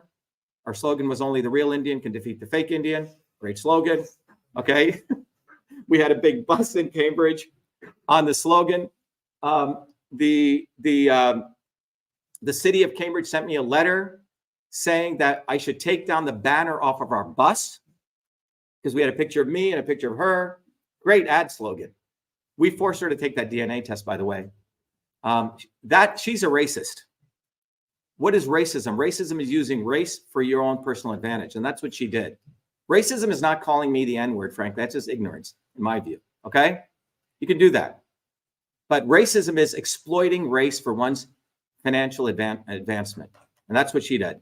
So we ran that, and then we ran in 2020. By all accord, we won that election. And when we challenged that election, which the law allows, for 22 months, you're allowed to challenge an election. We had, 3,000 volunteers on the ground, 25,000 bumper stickers. You couldn't leave Massachusetts without seeing a Dr. Shiva sign. September 2020, by the way, the Republicans are the ones who interfered in our election, not the Democrats. And when we went to the Secretary of State, we said, look, we want the ballot images because I win in the hand-counted paper ballot county called Franklin County by 10 points. And every other county to a guy who didn't even campaign. He had maybe one lawn sign up. We lose 60-40, 60-40, 60-40, 60-40 in every other county where they use machines. And then I studied the manuals of the machines. I had to put my hat on as an engineer. I found out that the voting machines have a feature called the weighted race feature. Everyone heard of this? It means if Adam gets 1,000 votes and he's running against John gets 1,000 votes, I can multiply John's votes by 2 and his by 0.5. Why was this created? Why is it in voting machines? Because these voting machines were also used in housing co-ops, right? Where maybe he owns 1,000 square feet of space and you own 500, so you get 2 to 1. But why is it in US voting machines? So I did the stochastic analysis, did the model, and showed it was impossible of the voting patterns. So when I went to the Secretary of State and said, I want the ballot images, what are those? When a paper ballot goes into a physical voting machine, it creates an image. And by law, by 52 USC 20701, you're supposed to preserve those ballot images for 22 months. They said they deleted them. They basically said, F off. We don't have to give them to you. So I tweeted that out on Twitter. I said the Secretary of State has deleted 1.5 million ballot images. I get thrown off Twitter. No lawyer wanted, and I'm still in the middle of my US Senate campaign. This is America, by the way. We're running a write-in campaign. What we discover, I had to go sue in courtroom testimony. We find out that the government of the United States, after CISA was created on November 16, 2018, by Trump, by the way, the so-called Make America Great Trump. He's the one who signed into law CISA, which allows a government to literally communicate with social media companies and tell them what to do. And my lawsuit uncovered that. And if you remember, 1791 is when we said Congress shall pass no law to abridge the freedom of speech. What happened was on November 16, 2018, Trump creates CISA, Cybersecurity Information Security Act, which created this backdoor into Twitter, Facebook, everything. And so when I was exposing the ballot images being destroyed, it was a government which contacted Twitter, which is the grossest violation of free speech, right? Private companies, if I'm a private company, I can tell John, shut the fuck up, right? But the government is not allowed to do that through a private actor. And that's what Trump did. Every senator, every House of Representatives voted for CISA. So on November 16th, we passed a law that abridged freedom of speech. And I discovered in my lawsuit the entire infrastructure, that woman on top who I critiqued for deleting ballot images, turns out she's over there on CISA's board. There's an entire infrastructure that is set up now in the United States that allows government to silence domestic US citizens. And so what happens is the government up there on top has this infrastructure, which is a clearinghouse. They contact to silence a US Senate candidate. And you know who funded that? Pierre Omidyar. So they're laundering censorship through a nonprofit. So we discovered that. We exposed it. All right. And if you want to know more, go to winbackfreedom.com. Our whole lawsuit's up there. We're going after CISA and DHS now. So let me end this, and I'll give you sort of my thesis on what is really discrimination, racism, etc. To me, racism is bucketing people. There's blonde jokes, right? Blondes are supposed to behave like this. They must be quote unquote dumb, right? Or if you're black, you like to eat watermelon, or you like to, be like this. Or if you're Chinese, you must like to do kung fu, right? Or if you're white, you must be racist, okay? Or if you're an Indian, you must own a 7-Eleven and you must like to meditate all day. These are built by Hollywood, guys.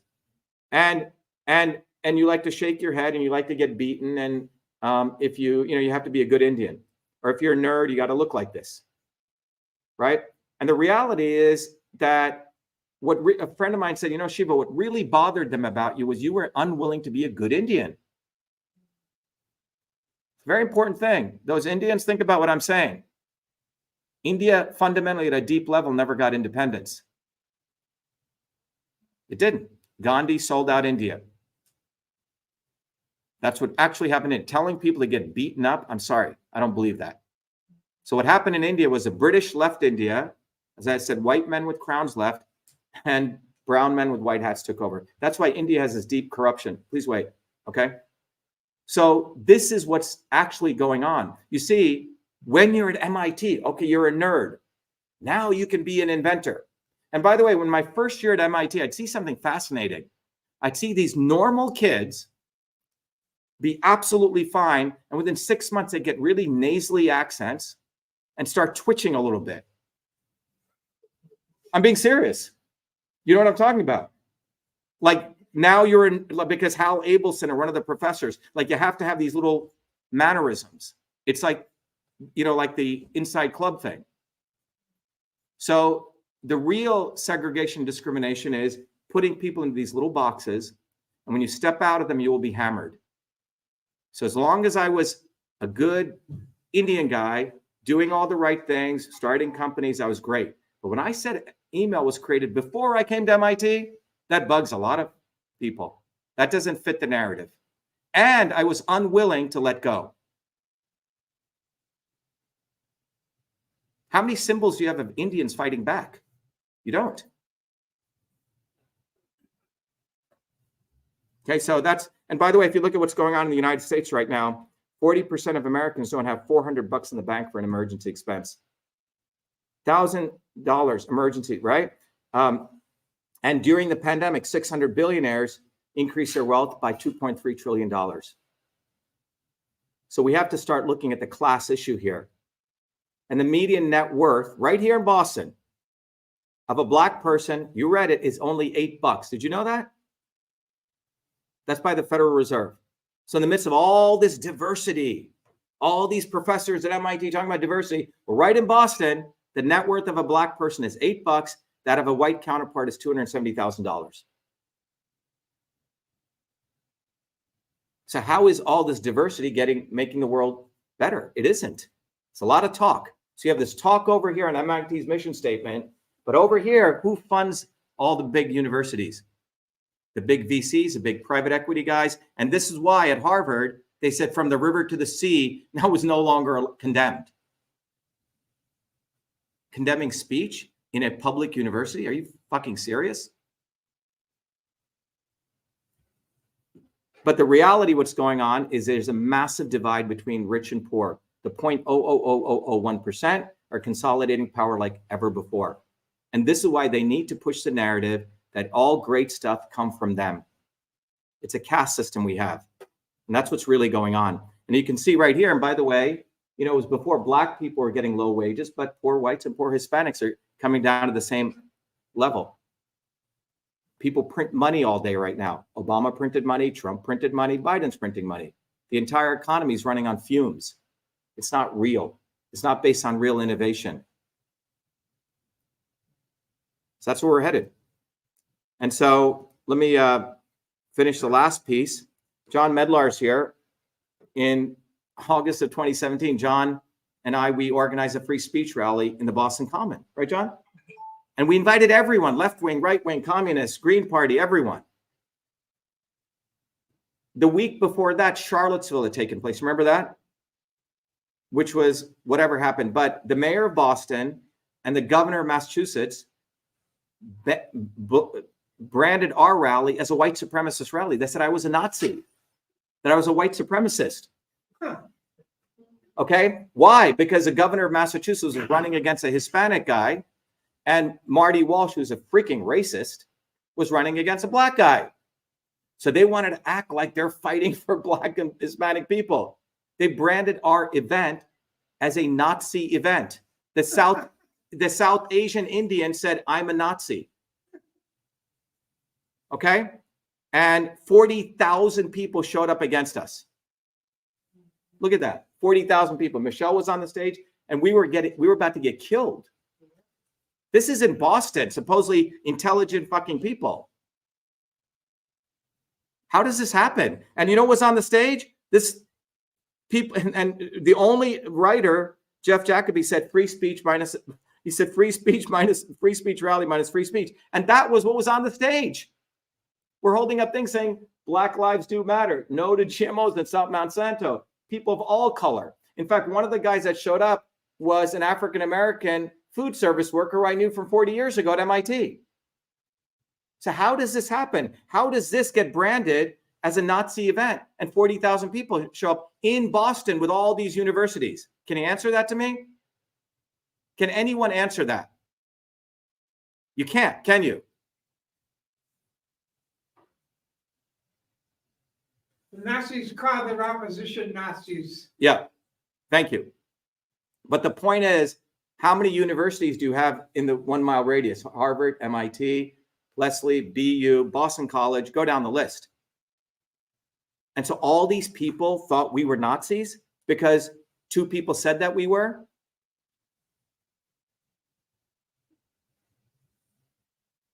All these people think I didn't invent email because what? 1 fucking historian says it.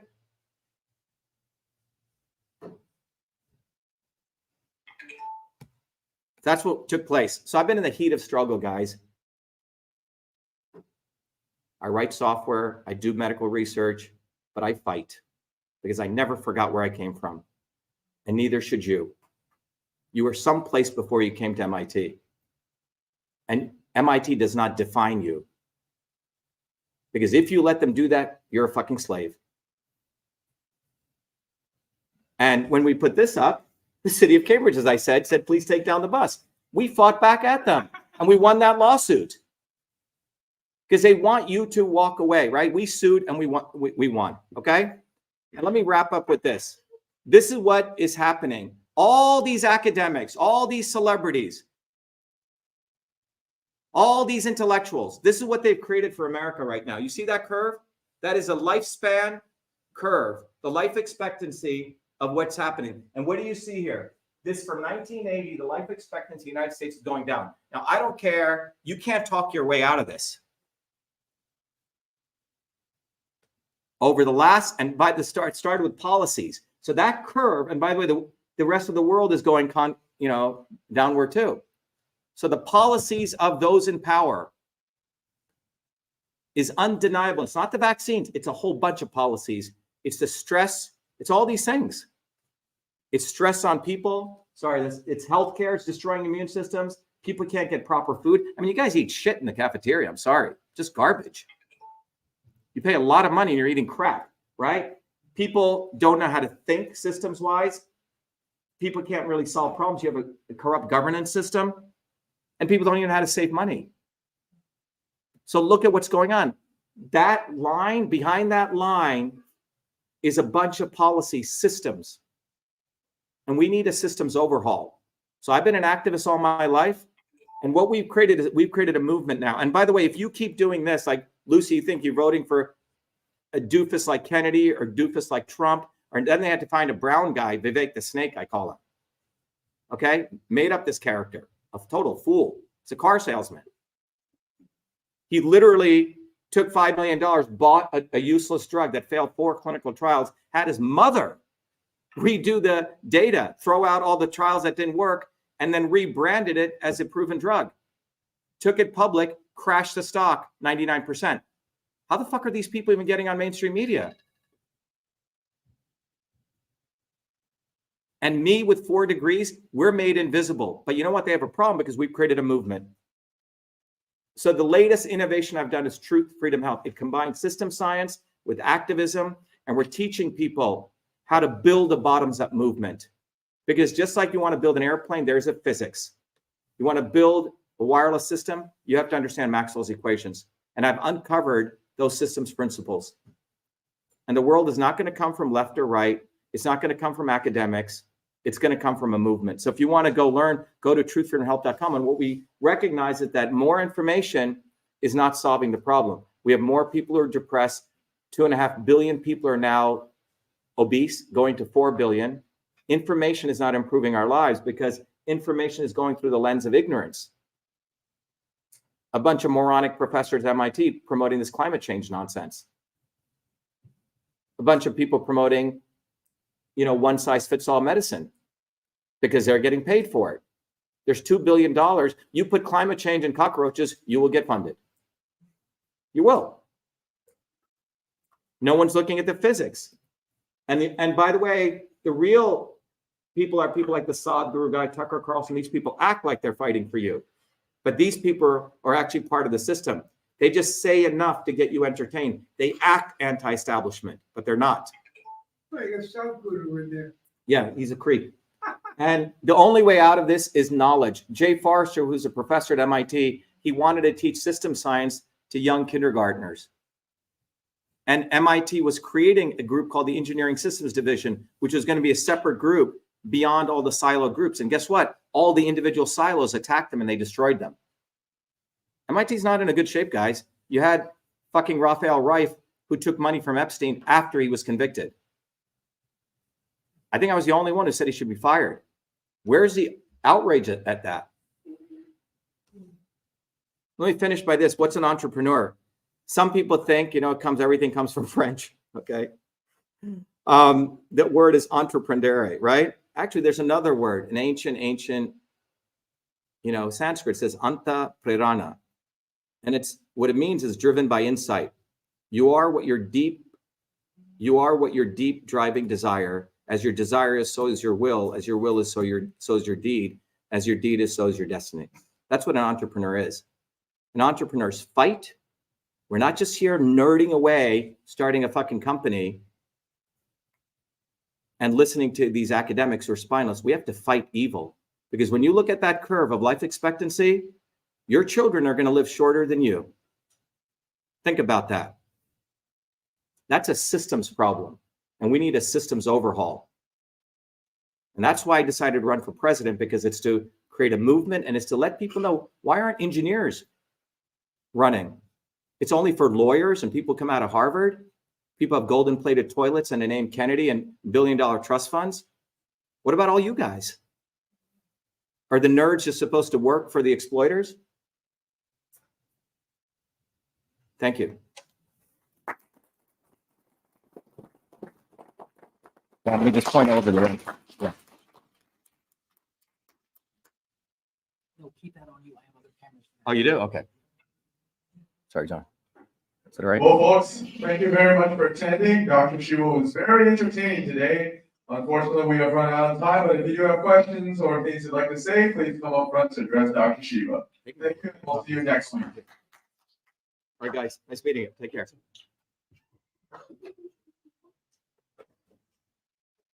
Yeah, Shanti.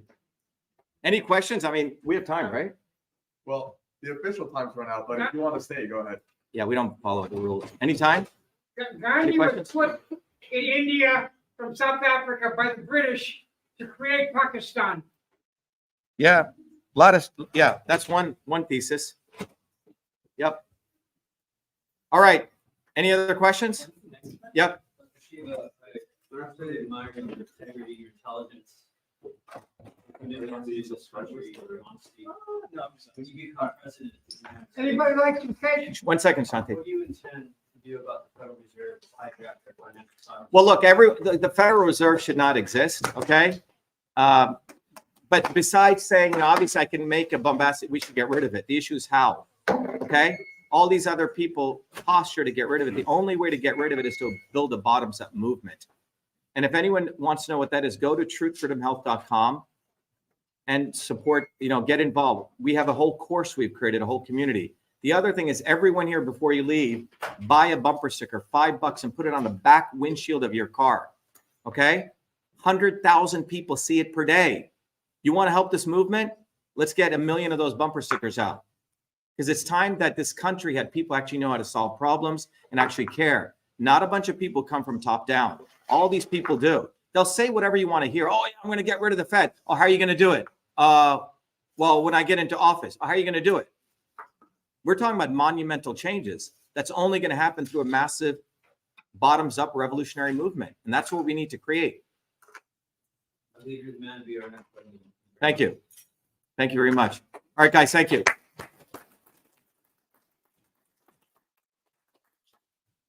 You got it, Tom? All right. Thanks, everyone out there in social media.